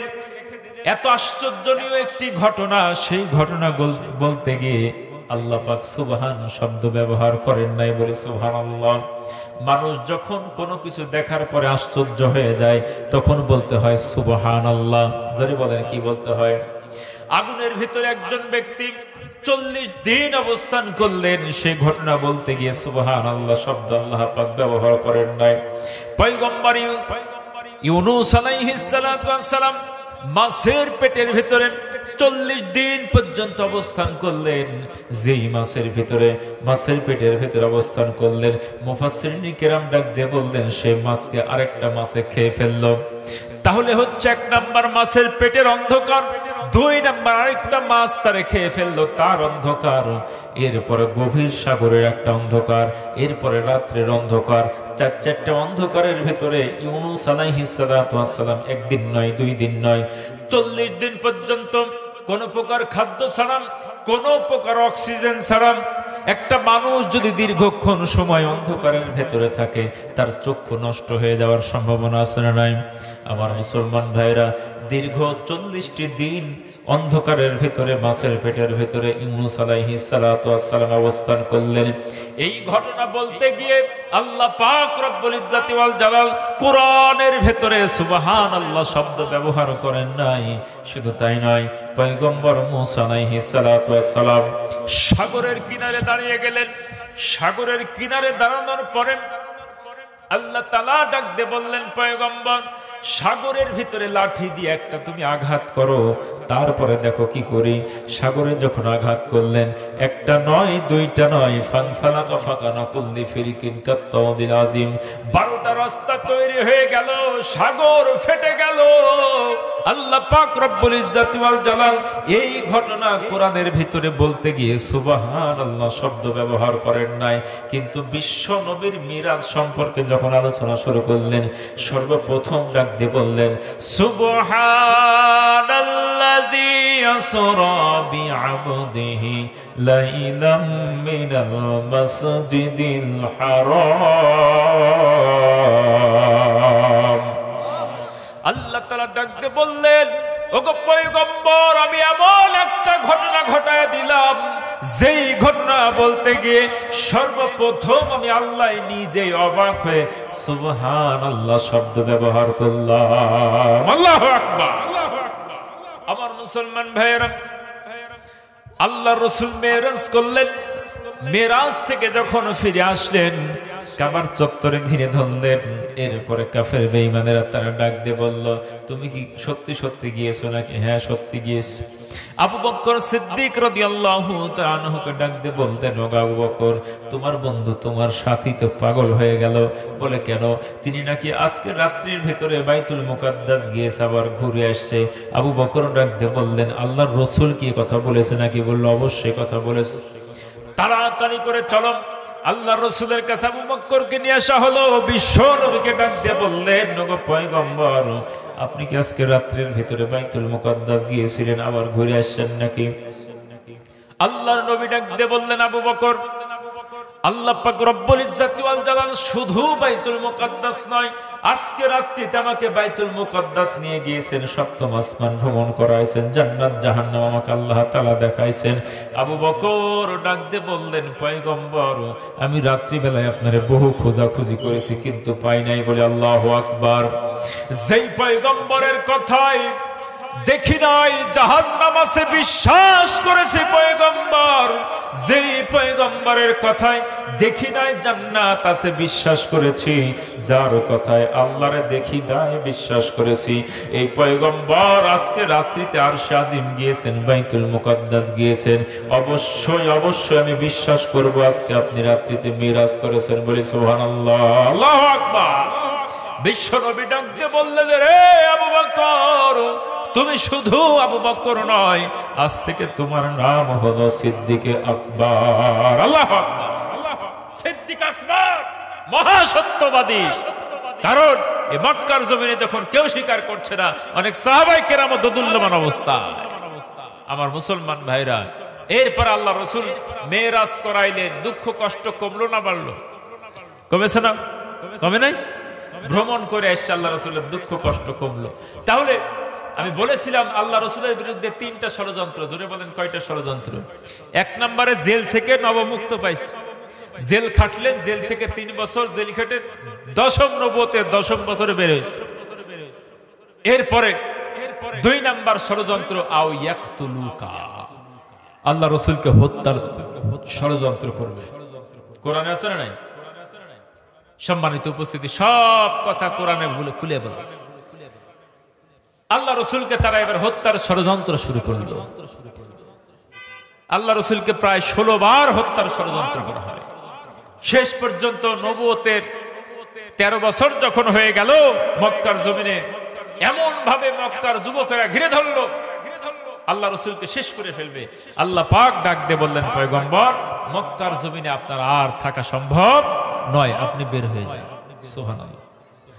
আমার মুসলমান ভাইয়েরা গভীর মনোযোগ, আল্লাহ পাকের পক্ষ থেকে অর্ডার হয়ে গেল, পয়গম্বর আর মক্কার জমিনে থাকা যাবে না, আপনার জন্য মহব্বতের মানুষ তৈরি করেছি মদিনায়, মহব্বত ভালোবাসার মানুষ তৈরি করলাম, ওই জায়গাতে চলে যান।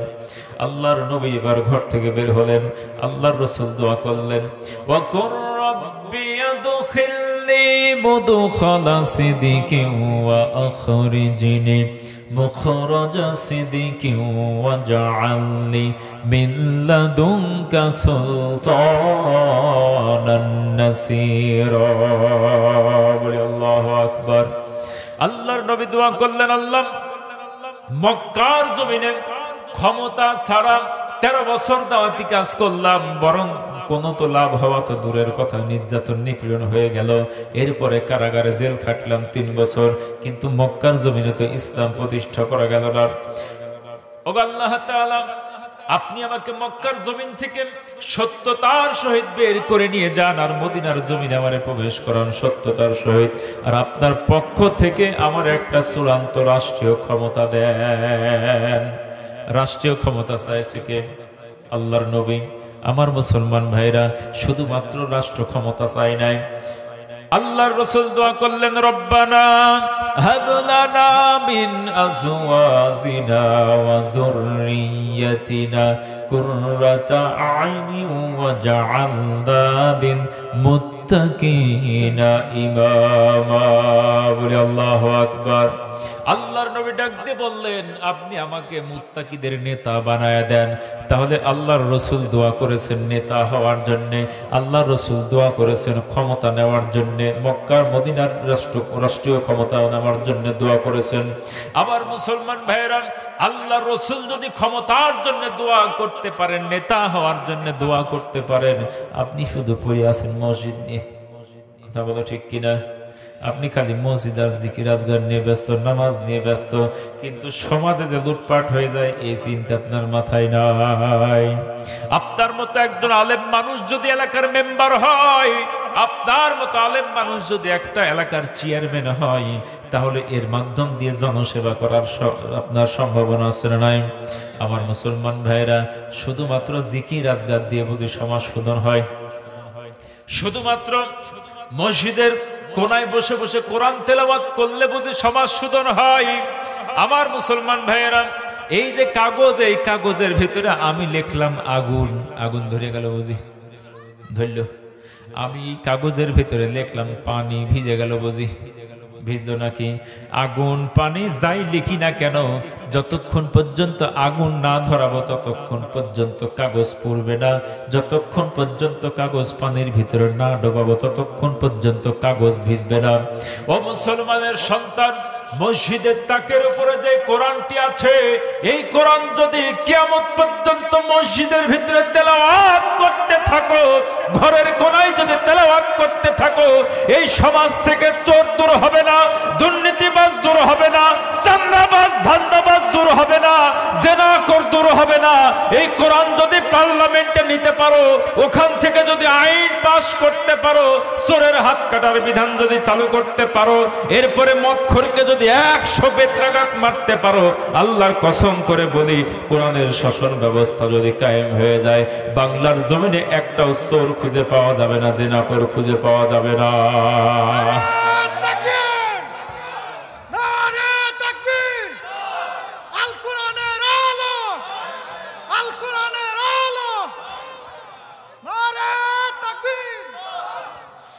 আমার মুসলমান ভাইরা গভীর মনোযোগ। আল্লাহ রসুলের বিরুদ্ধে 3টা ষড়যন্ত্র করলেন। 1 নম্বরে ষড়যন্ত্র কারাগারের ভেতরে বন্দী করবে, 2 নম্বরে হত্যার ষড়যন্ত্র করবে, 3 নম্বরে ষড়যন্ত্র হচ্ছে আর ইখরিজুকা, দলপাটি নিষিদ্ধ করে দেশ থেকে দেশান্তরিত করবে। 3টা ষড়যন্ত্র করেছে না করে নাই? আমার মুসলমান ভাইরা, আজকেও যদি আপনি ইসলামী আন্দোলন করেন, কোরআনের পক্ষে কথা বলেন, আপনাকেও কারাগারের ভিতরে বন্দী করা হবে, আপনাকেও জেলখানার ভিতরে বন্দী করা হবে, আপনাকেও হত্যার ষড়যন্ত্র করা হবে, ফাঁসির মঞ্চে তোলা হবে। দলপাটি নিষিদ্ধ করে দেশ থেকে দেশান্তরিত করার ষড়যন্ত্র বাংলাদেশে ছিল না? ছিল না? আমার মুসলমান ভাইয়েরা গভীর মনোযোগ। আল্লাহর রসুল মদিনার দিকে যখন রওনা হয়ে গেলেন, মদিনার জমিনের দিকে যায় আর বারবার কাবার দিকে ফিরে চায়, হায় রে কাবা, প্রাণ ভরে তোর খেদমত করব, কিন্তু এই মক্কাবাসী আমারে তোর খেদমত করতে দিল না। তোর নিষ্ঠুর সন্তানেরা কাবার চত্বরে আমারে থাকতে দিল না। আল্লাহর রসুল যখন বিদায় হয়ে যায়, আল্লাহর রসুলকে ডাক দিয়ে বললেন, গো পয়গম্বর, আপনি কি আবার ফিরে মক্কার জমিনে আসতে চান নাকি? অল্প সময়ের ভেতরে আপনাকে মক্কা নগরীতে ফিরে আনবো, চিন্তার কোনো প্রয়োজন নাই। আপনাকে যদি তারা মক্কা নগরী থেকে বের করে দেয়, আপনি ও তারাও মক্কার জমিনে বেশি দিন আর টিকতে পারবে না। আমার মুসলমান ভাইয়েরা গভীর মনোযোগ। আল্লাহর রসুলকে বের করে দিলেন মক্কা নগরী থেকে, মদিনার জমিনে প্রবেশ করলেন নবী আমার। 1 বছর পার হয়ে গেল, প্রথম হিজরি সন, এরপরে দ্বিতীয় হিজরি সন। আমার মুসলমান ভাইরা 2 বছর পরে আবু জেহেল আবার ষড়যন্ত্র করলো মদিনার জমিনে গিয়ে আল্লাহর রসুলকে হত্যা করা, ঠিক কিনা? আল্লাহ তাআলা ডাক দিয়ে বললেন, পয়গম্বর, বদরের ময়দানে আবু জেহেলকে উপস্থিত হইতে দেন। আপনাকে তারা মক্কা নগরী থেকে বের করে দিয়েছে, আপনারে হত্যার ষড়যন্ত্র করেছে। সব কিছু আমার ডায়েরিতে লেখা আছে না নাই? সব কিছু আমার নখদর্পণে আছে। আজকে আস্তে আস্তে আবু জেহেলকে বদরের ময়দানে আসতে দেন। আমার মুসলমান ভাইয়েরা, বদরের ময়দানে যখন উপস্থিত হয়ে গেলেন, আল্লাহ পাক রব্বুল ইজ্জাতি ওয়াল জালাল বিগত 13 বছরের প্রতিশোধ নিলেন বদরের মাঠে, ঠিক কিনা? আল্লাহর রসুলকে বিদায় করলেন মক্কা নগরী থেকে 2 বছর পূর্বে, আর আবু জেহেলকে পৃথিবী মাঝ থেকে বিদায় করে দিলেন 2 বছর পরে, ঠিক কিনা? আমার মুসলমান ভাইরা গভীর মনোযোগ। 2023 সনের 14 আগস্ট আল্লামা সাঈদীকে বাংলার জমিন থেকে তারা মেডিকেল কিলিং করে হত্যা করেছে। আল্লাহ তাআলা ডাকতে বললেন, ডাইনি কান খুলে শুনে রাখো, আমার ওলিকে বাংলা থেকে বিদায় করেছে, আমি তোমারে টিকতে দিব না। 1 বছর পার হয় নাই, 2024 সাল 14 আগস্ট যাই নাই, 5ই আগস্টে জালিম বিদায় নিয়েছে, দিল্লিতে পলাইছে, ঠিক কিনা? আমার মুসলমান ভাইয়েরা, আল্লাহ পাক রব্বুল ইজ্জাতি ওয়াল জালাল ডাক দিয়ে বললেন, আমি ছাড় দেই কিন্তু ছেড়ে দেই না।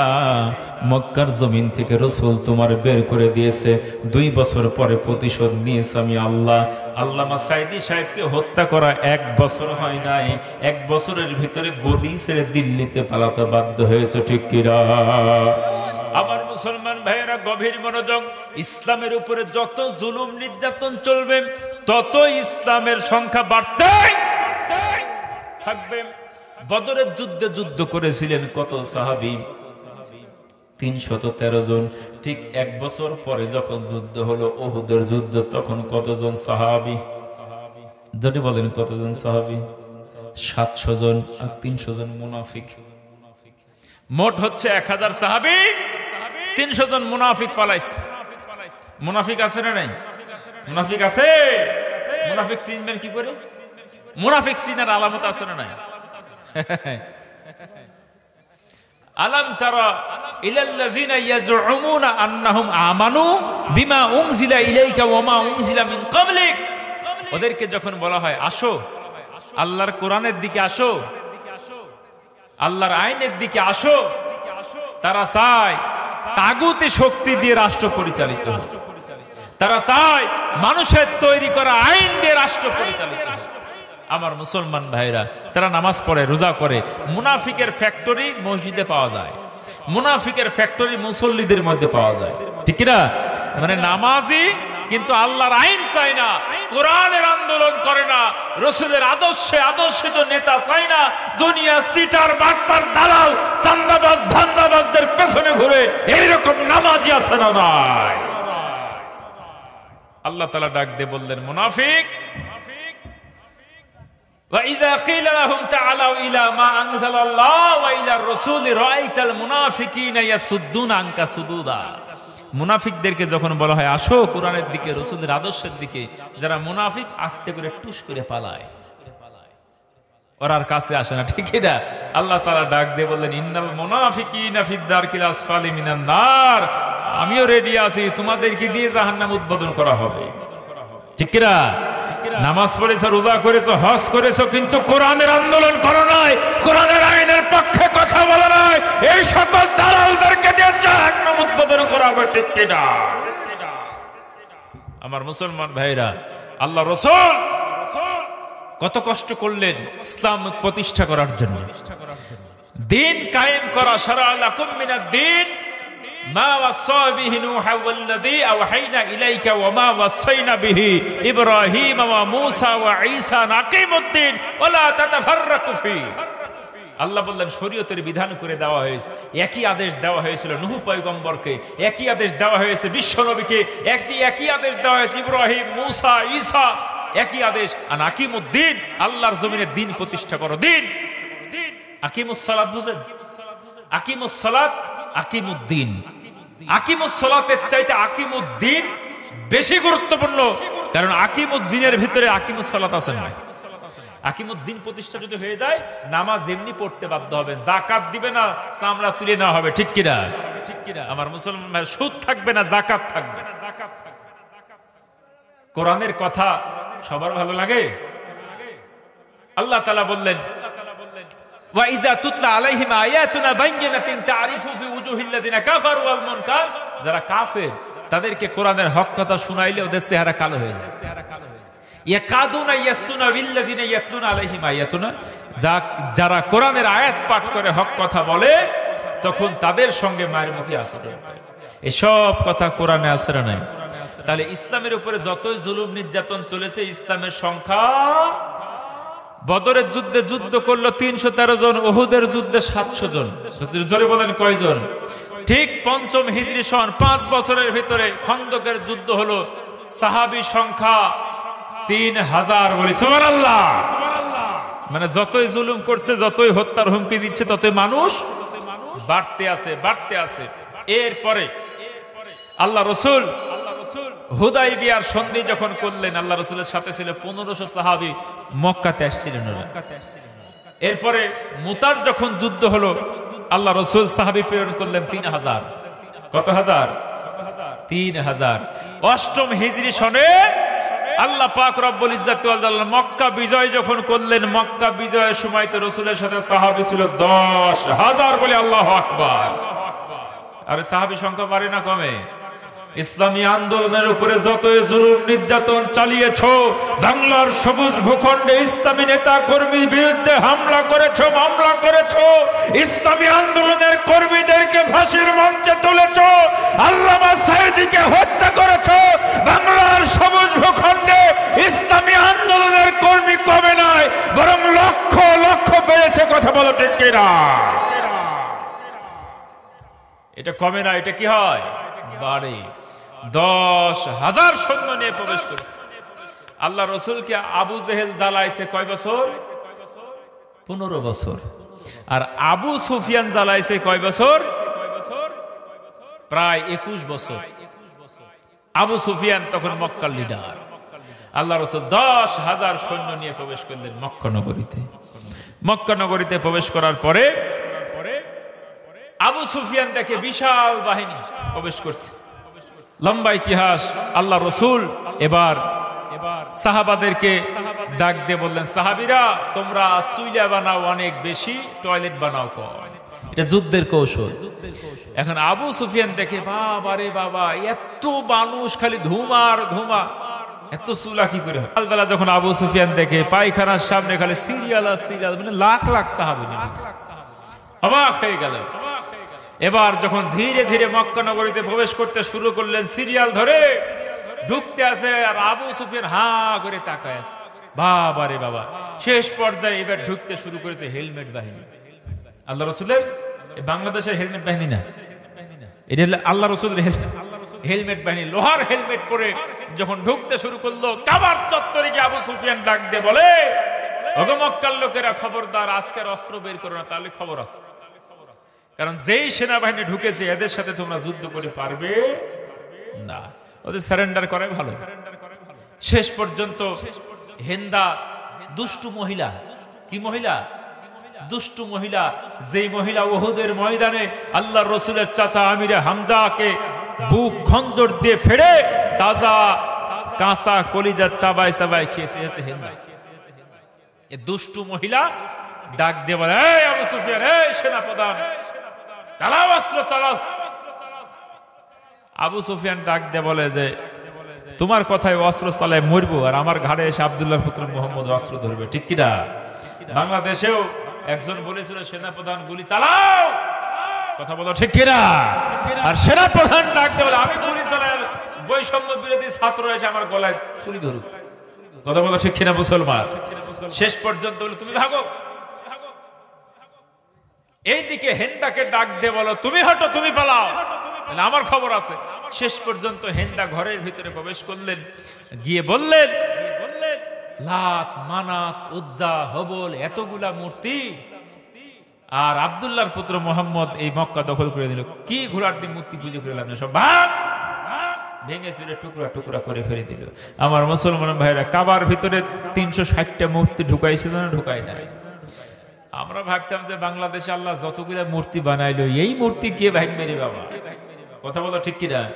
আল্লাহ তাআলা বলে, ওই যে কাবার ভিতর থেকে 300 মূর্তি সরাইছে যিনি, বাংলাদেশ থেকেও মূর্তি সরাবেন তিনি, কথা বলো ঠিক কিনা মুসলমান? জাল হক ওয়া যাহাকাল বাতিল ইন্নাল বাতিল কানা যাহুকা। 16 বছর ধরে যতগুলো মূর্তি তৈরি করেছে বাংলার দামাল ছেলেরা, 16 ঘন্টায় ভেঙে চুরে টুকরা টুকরা করেছে, ঠিক কিনা? সমস্ত খেলা খেলেন কে? আল্লাহ। ইসলামে মূর্তি পূজা নাই, আছে কি? তুমি কি মুশরিক নাকি? তুমি মূর্তি পূজা করো? তুমি বাবার মূর্তি বানাও, মায়ের মূর্তি বানাও, ভাইয়ের মূর্তি বানাও, তুমি মুশরিক। মূর্তি ইসলামে জায়েজ নাই, পরিষ্কার বক্তব্য। সম্মানিত উপস্থিতি, মূর্তির সাথে মুসলমানদের কোনো সম্পর্ক নাই। জাল হক ওয়া যাহাকাল বাতিল। এবার আবু সুফিয়ান মক্কা যখন বিজয় হয়ে গেল, আবু সুফিয়ান এইভাবে করে ঘুমটা দিয়ে ঘুরে, এবার হঠাৎ করে দেখা যাচ্ছে আব্দুল্লাহ ইবনে আব্বাস রাদিয়াল্লাহু তাআলা আনহুর সঙ্গে। আব্দুল্লাহ ইবনে আব্বাস ডাক দিয়ে বলে, এই আনতা আবু সুফিয়ান? ক্বালা নাআম। আমি তো আবু সুফিয়ান। তুমি বুরকা পরে ঘুরো কেন? তোমার সমস্যা কি? কি হয়েছে তোমার? তুমি মক্কার নেতা, তুমি বুরকা পরে ঘুরো কেন? কথা বলো ঠিক কিনা? বাংলাদেশে যাদের দাপটে এক সময় থাকা যায়নি, ওরা বুরকা পরে পালাইছে, ঠিক কিনা? এখন বুরকা পরে ঘুরো কেন? এখন ডাক দিয়ে বলে আব্দুল্লাহ ইবনে আব্বাস যে, তুমি কালেমা পড়ে মুসলমান হয়ে যাও, চলে এসো ইসলামের দলে। এখন আবু সুফিয়ান বলে, আমি তো কালেমা পড়ে মুসলমান হইতে চাই, কিন্তু আমার কালেমা লেখে, হ্যাঁ, কালেমা লেবার লোক না, কালেমা লেখে কার কাছে দিব জমা কালেমা? শেষ পর্যন্ত আব্দুল্লাহ ইবনে আব্বাস ডাক দিয়ে বললেন, দেখো, তুমি যদি মনে করো ইসলাম কবুল করবে, তাহলে তুমি আমার সঙ্গে যাইতে পারো আল্লাহ রাসূলের কাছে। তবে সত্য একটা। সত্য কয়টা? সত্য একটা। এই যে ঘুমটা খোলা যাবে না। এই ঘুমটা যদি তুমি খোলো আর ওমরের সামনে যদি পড়ো, তোমার কল্লা আর গদ্দানি এক জায়গায় থাকবে না, ঠিক কি না? দর থেকে আলাদা করি, ঘুমটা দিয়ে থাকো। আল্লাহ রসুলের কাছে আগমন করাইলেন, আল্লাহ রসুলের কাছে গেলেন। আল্লাহ রসুলের শ্বশুর উম্মে হাবিবার বাবার নাম কি? আবু সুফিয়ান। শেষ পর্যন্ত তারে মাফ করে দিলেন, তিনিও কালিমা পড়ে মুসলমান হলেন। সুবহানাল্লাহ বলেন।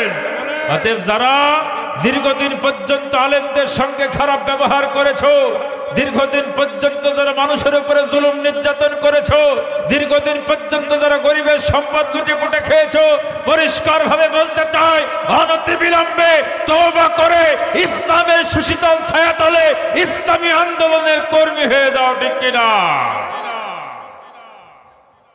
দুনিয়াতে লাঞ্ছনা, পরকালে আছে ঝাঁটার বাড়ি। সময় থাকতে পথ, সময় গেলে সাধন মেলে না। আমার মুসলমান ভাইরা, তাহলে আল্লাহ রসুলের মক্কা যখন বিজয় হলো তখন সাহাবী সংখ্যা কয়জন? 10,000। এরপরে আল্লাহ রসুলের যুদ্ধ শুরু হয়ে গেল। আল্লাহ রসুলের যখন যুদ্ধ শুরু করলেন নবম হিজরি সন, কোথায়? তাবুক যুদ্ধ। এই তাবুক যুদ্ধে 1 বছরের ভিতরে সাহাবী সংখ্যা হয়ে গেল 30,000। সুবহানাল্লাহ বলেন। 10,000 থেকে কয় হাজার? 30,000। কমছে না বাড়ছে? বাড়ছে। এরপরে 10ম হিজরি সন বিদায় হজের আল্লাহ রসুল প্রস্তুতি গ্রহণ করলেন। এই বিদায় হজের সময়তে রসুলের সাহাবী সংখ্যা কত ছিল? 1,24,000 বলে আল্লাহু আকবার। মতান্তরে 1,44,000। আমার মুসলমান ভাইরা, তাহলে ইসলামের উপরে যতই জুলুম আসছে ততই ইসলামী আন্দোলনের কর্মী বাড়ে না কমে? খালি বাড়ে। আমার মুসলমান ভাইরা গভীর মনোযোগ। এরপরে আল্লাহ রাসূল রওনা দিলেন সাহাবীদের, 1.25 লক্ষ সাহাবী নিয়ে। বিদায় হজ, আল্লাহর নবী সাহাবীদেরকে নিয়ে মক্কার জমিনে প্রবেশ করলেন, হজ সম্পাদন করলেন। এরপরে রাসূল পাক সাল্লাল্লাহু আলাইহি ওয়াসাল্লাম বিদায় হজের ভাষণ দিলেন। ডাক দিয়ে বললেন, ওরে সাহাবীরা, আল্লাহ পাক যে আমাকে রিসালাতের দায়িত্ব দিয়েছেন, সেই রিসালাতের দায়িত্ব আমি ঠিকঠাক মতো পালন করেছি কিনা? আমি কি তোমাদেরকে 30 পারা কোরআন ঠিকঠাক মতো পড়ায় বোঝায় শিখাইছি কিনা? তারা বললেন, হ্যাঁ, আপনি রিসালাতের দায়িত্ব পালন করেছেন, আপনি নবুয়তের দায়িত্ব পালন করেছেন। তারা সাক্ষী দিল 1.25 লক্ষ সাহাবী। আল্লাহর নবী আকাশের দিকে আঙ্গুলটা উঁচু করলেন, আকাশের দিকে শাহাদাত আঙ্গুল উঁচু করলেন। এরপরে সমস্ত সাহাবীদের দিকে হাতটা নিয়ে গেলেন, আর আকাশের মালিককে ডাক দিয়ে বললেন, মালিক, আমার সামনে 1.25 লক্ষ সাহাবী। আমার সাহাবীরা বললেন, আমি রিসালাতের দায়িত্ব ঠিকঠাক মতো পালন করেছি, তুমি সাক্ষী থাকো। আল্লাহ তারাও সাক্ষী থাকলো। এইভাবে করে 3বার বললেন। আমার মুসলমান ভাইরা গভীর মনোযোগ। ঠিক সেই সময়তে কোরআনের আয়াত নাজিল হয়ে গেল, আল ইয়াউমা আকমালতু লাকুম দীনাকুম ওয়া আতমামতু আলাইকুম নি'মাতি ওয়া রাদিতু লাকুমুল ইসলাম দীনা।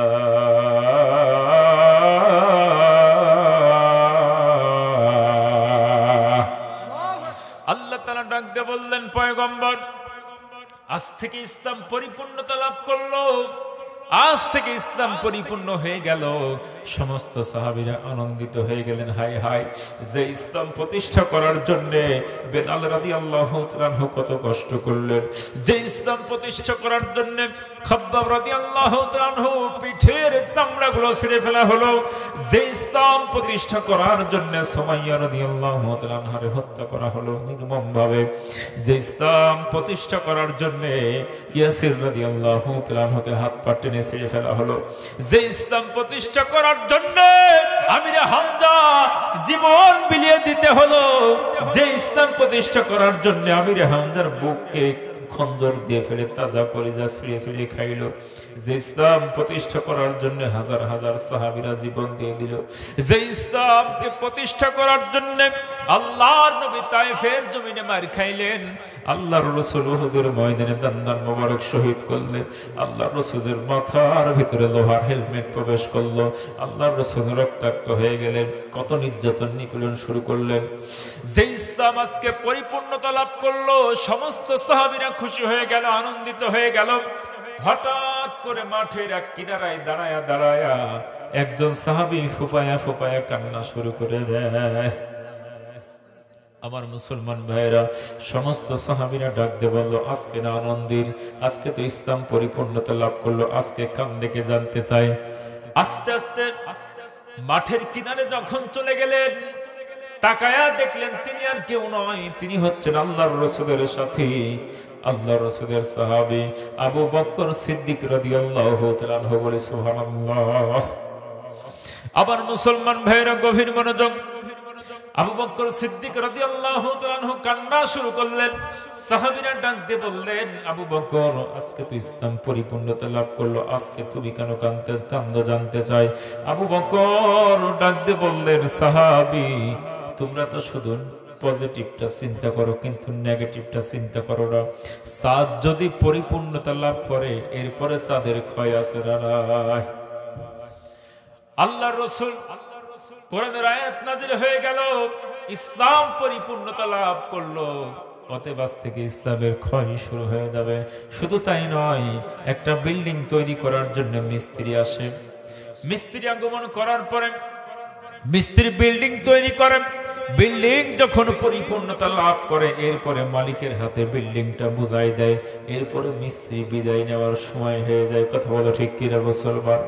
আল্লাহর নবী পৃথিবীতে আগমন করেছিলেন নবুয়তের দায়িত্ব নিয়া, নবুয়তের রিসালাতের মিশন এবং ভিশন যখন পূর্ণতা হয়ে গেল, আখিরি জামানার পয়গম্বর নবী মুহাম্মদুর রাসূলুল্লাহ বিদায় গ্রহণ করবে। আবার মুসলমান ভাইরা, সমস্ত সাহাবীরা এতক্ষণ পর্যন্ত বুঝতে পারে নাই। আবু বকরের কথা শোনার সঙ্গে সঙ্গে কান্নায় ভেঙে পড়লেন। যতক্ষণ পর্যন্ত বিদায় হজের সময়তে আনন্দ করছিলেন সাহাবীরা, আর এখন সমস্ত সাহাবীরা কান্নায় ভেঙে পড়ে যায়। সাহাবীরা কান্না করে, আল্লাহর নবী আমাদের মাঝ থেকে বিদায় হয়ে যাবেন। সমস্ত সাহাবীরা কান্না শুরু করলেন। আল্লাহর নবী দেখলেন পাগলেরা তো কান্না শুরু করলো, কিভাবে থামায়? আল্লাহর নবী ডাক দিয়ে বললেন, তারাকতু ফীকুম শাইআইন লান তাদিল্লু বা'দাহুমা।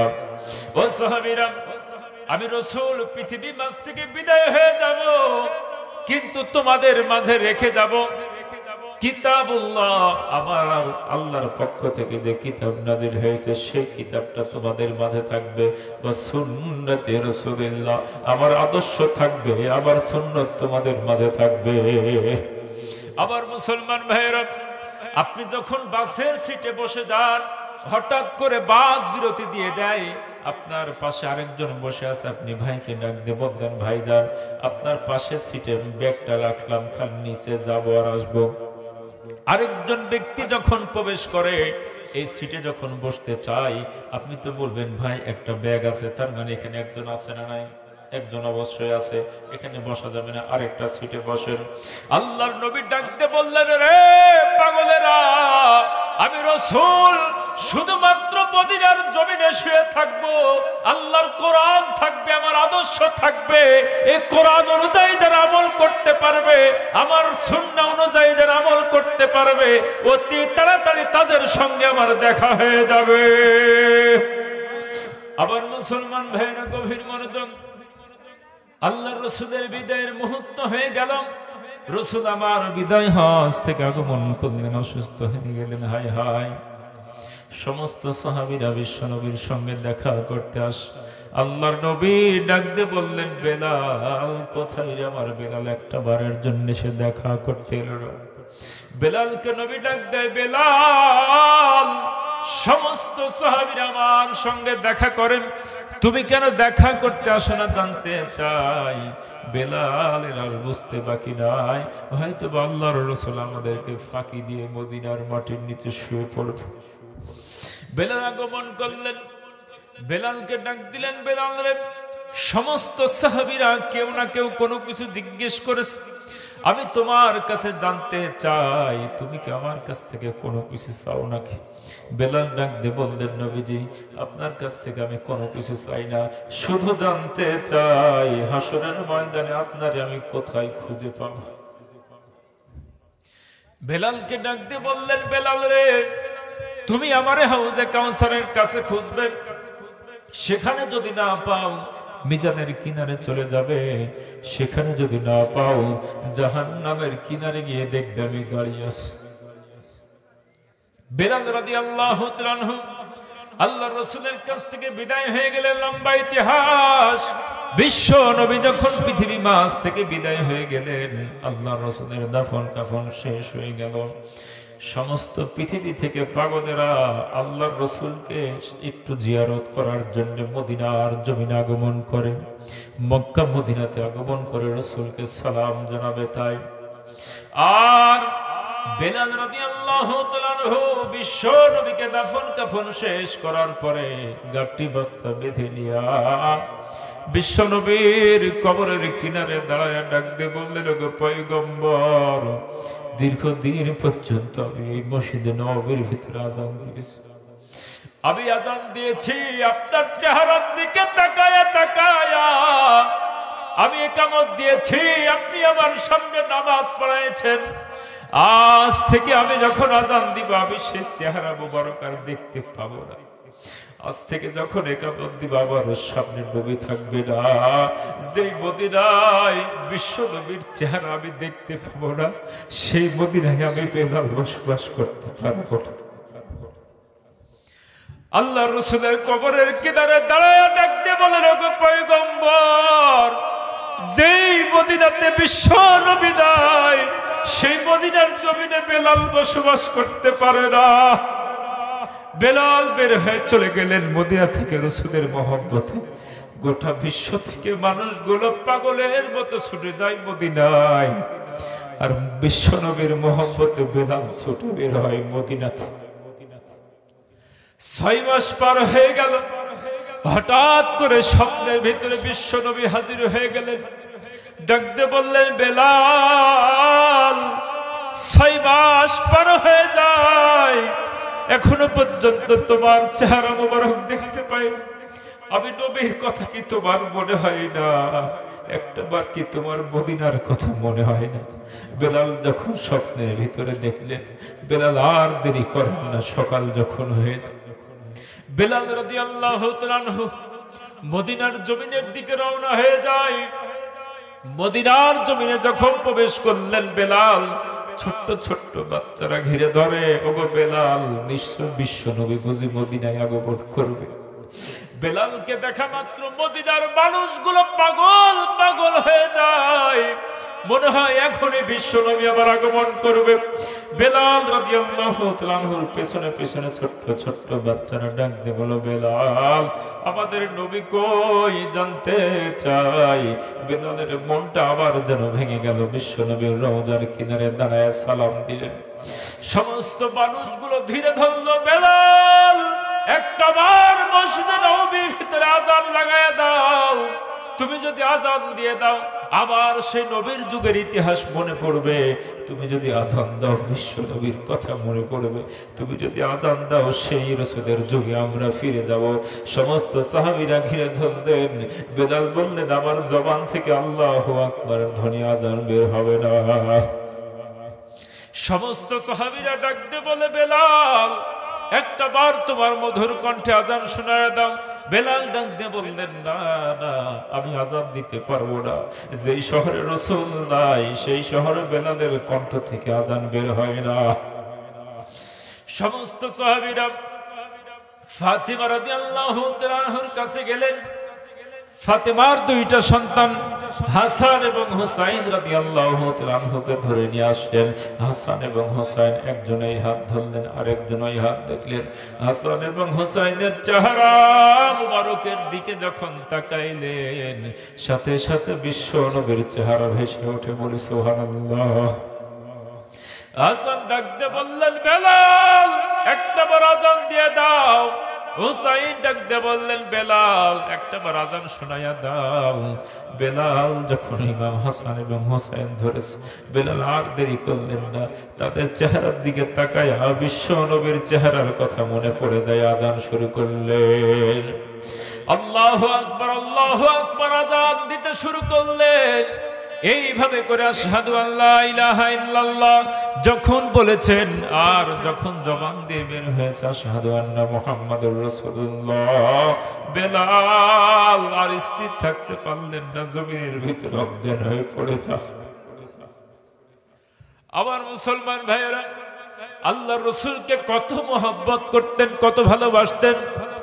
বিশ্ব নবীর মহব্বতে আবার মদিনা ত্যাগ করে চলে গেলেন বেলাল। এই যে মদিনা ছাড়লেন আর মদিনায় ফিরে আসেন না। আবার মুসলমান ভাইয়েরা, আল্লাহর নবী পৃথিবী মাঝ থেকে বিদায় হয়ে গেলেন, আল্লাহর রাসূল রেখে গেলেন কোরআন এবং রাসূলের আদর্শ এখন আমাদের মাঝে আছে না নাই? আল্লাহর রেখে যাওয়া কিতাব কোরআনুল কারীম দেখে দেখে পথ চলার প্রয়োজন আছে না নাই? ও মুসলমান ভাইরা, আবার পৃথিবীর কোন নেতার পিছনে দৌড়ায় কোনো লাভ নাই। যে নেতার সঙ্গে রাসূলের আদর্শের মিল পাওয়া যায়, যে নেতার সঙ্গে সুন্নাহর মিল পাওয়া যায়, নামাজি নেতা, কোরআন জাননেওয়ালা নেতা, এইরকম নেতার পিছনে যদি দাঁড়াইতে পারো, এইরকম নেতার পিছনে থাকতে পারো, হাসরের ময়দানে রাসূলের পিছনে তোমরাও দাঁড়াইতে পারবে, ঠিক কিনা? اللهم آمين. الحمد لله رب العالمين والعاقبة للمتقين والصلاة والسلام على رسوله الكريم وعلى آله وأصحابه وأزواجه وذريته وأهل بيته أجمعين. ربنا ظلمنا أنفسنا وإن لم تغفر لنا وترحمنا لنكونن من الخاسرين. বড় আদর করে মানুষ তুমি বানাইয়া, কেমনে দিবা জাহান্নামে ফেলিয়া, কেমনে দিবা জাহান্নামে ফেলিয়া। আল্লাহ তাআলা গভীর রাত গুনামাখা চেহারা নিয়া, গুনামাখা জবান নিয়া মাবুদ আল্লাহ তাআলা ছোট ছোট দুখানা হাত তোমার শাহী দরবারে তুলে ধরেছি মাওলা। খাস করে মেহেরবানি করে মাবুদ আমাদের জীবনের জানা অজানা ছোট বড় আল্লাহ তাআলা সমস্ত ভুল ত্রুটিগুলো মার্জনা করে দাও আল্লাহ। খাস করে মেহেরবানি করে আজকের মাহফিলের আয়োজন যারা করলেন, টাকা দিয়ে, পয়সা দিয়ে, শ্রম বেদা যোগ্যতা যে যেভাবে সাহায্য সহযোগিতা করে আজকের মাহফিলকে সাফল্যমণ্ডিত করলেন মাবুদ আল্লাহ তাআলা, কাল কিয়ামতের ময়দানে মুসিবতের সময় মাথার এক বিঘত উপরে যখন সূর্যটা চলে আসবে আল্লাহ তাআলা গুনাহগারের মাথার মগজগুলো গলে গলে যখন নাক কান বেয়ে পড়তে থাকবে, জিহ্বাটা যখন নাভিস্থল পর্যন্ত ঝুলে যাবে, কলিজাটা যখন গলার কাছে চলে আসবে আল্লাহ, সারা হাসরের ময়দানে চিৎকার হবে পানি আর পানি। আল্লাহ তাআলা সন্তানগুলো মায়ের কাছে দৌড়ে যাবে, এরপরে বাবার কাছে চলে যাবে, বাবা ডাক দিয়ে বলবেন দুনিয়াতে কোনো সন্তানই আমার ছিল না। মা ডাক দিয়ে বলবেন দুনিয়াতে আমার কোনো সন্তান ছিল না। সন্তান পরিচয় দিবে না, মা তার সন্তানকে পরিচয় দিবে না, ভাই ভাইয়ের পরিচয় দিবে না, আত্মীয় সম্পর্ক ছিন্ন হয়ে যাবে। আল্লাহ তাআলা সেই কঠিন হাসরের ময়দানে বাবু তুমি আমাদের জন্য হাউজে কাউসার থেকে পানির ব্যবস্থা করে দিও আল্লাহ তাআলা। খাস করে মেহেরবানি করে মাবুদ তোমার নেককার বান্দারা যখন আরশের নিচে ছায়াতে অবস্থান করবেন আল্লাহ, খাস করে মেহেরবানি করে আমাদের মতো নগণ্য গোলামগুলোকে কোনো এক চিপাই জায়গায় একটু জায়গা করে দিও মাবুদ আল্লাহ তাআলা। আমাদের ভিতর থেকে যাদের জনম দুঃখী দিবা, পৃথিবী মাছ থেকে বিদায় হয়ে গেল রে আল্লাহ, মায়ের কথা যখন মনে হয়ে যায়, মনের অজান্তেই চোখের কোণের ভিতরে জল আসে আল্লাহ তাআলা। অসুস্থ হয়েছে, সারা রাত জ্বর গায়ের ভিতরে, মা ঘুমায়া যায় নাই, সন্তানের পাশে বসে বসে রাত্রিটা কাটায় দিয়েছে, সারাটা দিন আবার কাজ করে, আবার সারাটা রাত সন্তানকে পাহারা দেয়। বা সন্তান যখন বাড়ি থেকে বের হয়ে যায়, মায়ের সারা রাত ঘুম অপেক্ষা করে কখন যেন সন্তান প্রবেশ করে। আল্লাহ তাআলা মায়ের হাতের ভিতরে ছোট্ট একটা আপেলের টুকরা দিয়েছে, মা খায় নাই, আসলের ভিতরে বেঁধে নিয়ে এসে সন্তানের মুখের ভিতরে তুলে দিয়েছে। আল্লাহ, এ দরদের মা তাদের বিদায় হয়ে গেল। অনেকে হাত ধরে ধরে বাবার সঙ্গে মসজিদ এসেছেন, ঈদগাহে গিয়েছেন, আজকে সেই বাবা নাই। ঈদের দিন কত সুন্দর সুন্দর নতুন নতুন জামা কিনে দিয়েছে, নিজে ছিঁড়া জামা পরেছেন, সন্তানের জন্য নতুন জামার ব্যবস্থা করেছে। আল্লাহ, দরদের মা বাবা যাদের বিদায় হয়ে গেল রে মালিক, মেহেরবানি করে পিতামাতার জীবনের সমস্ত গুনাহ খাতাগুলো মাফ করে দাও, পিতামাতার কবরগুলোর জান্নাতের বাগিচা বানায় দাও। আমার কলিজার টুকরা ভাই জাহিদ ভাইয়ের পিতা ইন্তিকাল করেছেন, আল্লাহ খাস করে মেহেরবানি করে তাকে তুমি জান্নাতের উচ্চ মাকাম দান করে দাও। আল্লাহ তাআলা পিতামাতার কবরগুলোরে প্রশস্ত করে দাও, পিতামাতার কবরগুলোর আলোকিত করে দাও। আল্লাহ, কবরের ভিতরে জান্নাতের পোশাক পরিধান করায় দাও। আল্লাহ তাআলা, আমরা সন্তান যারা জীবিত আছে আমাদেরকে নেক কাজ করার তৌফিক দান করে দাও, ভালো ভালো কাজ করার তৌফিক দান করে দাও, যার কারণে বসে বসে পিতামাতা সওয়াব পাইতে থাকে। আল্লাহ, আল্লাহ তাআলা, আজকের মাহফিলে যারা টাকা দিল, পয়সা দিল, তোমার ঘরের জন্য যারা টাকা দিল, পয়সা দিল, মেহেরবানি করে মাবুদ তাদের ধনে মালে বরকত দান করে দাও। আল্লাহ তাআলা, সমস্ত বালা মুসিবতের হাত থেকে হেফাজত করো, আসমানি বালা আসমানে উঠায় দাও, জমিনের বালা জমিনে ধাপিত করে দাও। আল্লাহ তাআলা, রুজি রোজগারের ভিতরে বরকত দান করে দাও, অসুস্থ থাকলে শেফায়ে কামিলা দান করে দাও। আল্লাহ তাআলা, ঋণগ্রস্ত থাকলে ঋণকে পরিশোধ করার তৌফিক দান করে দাও।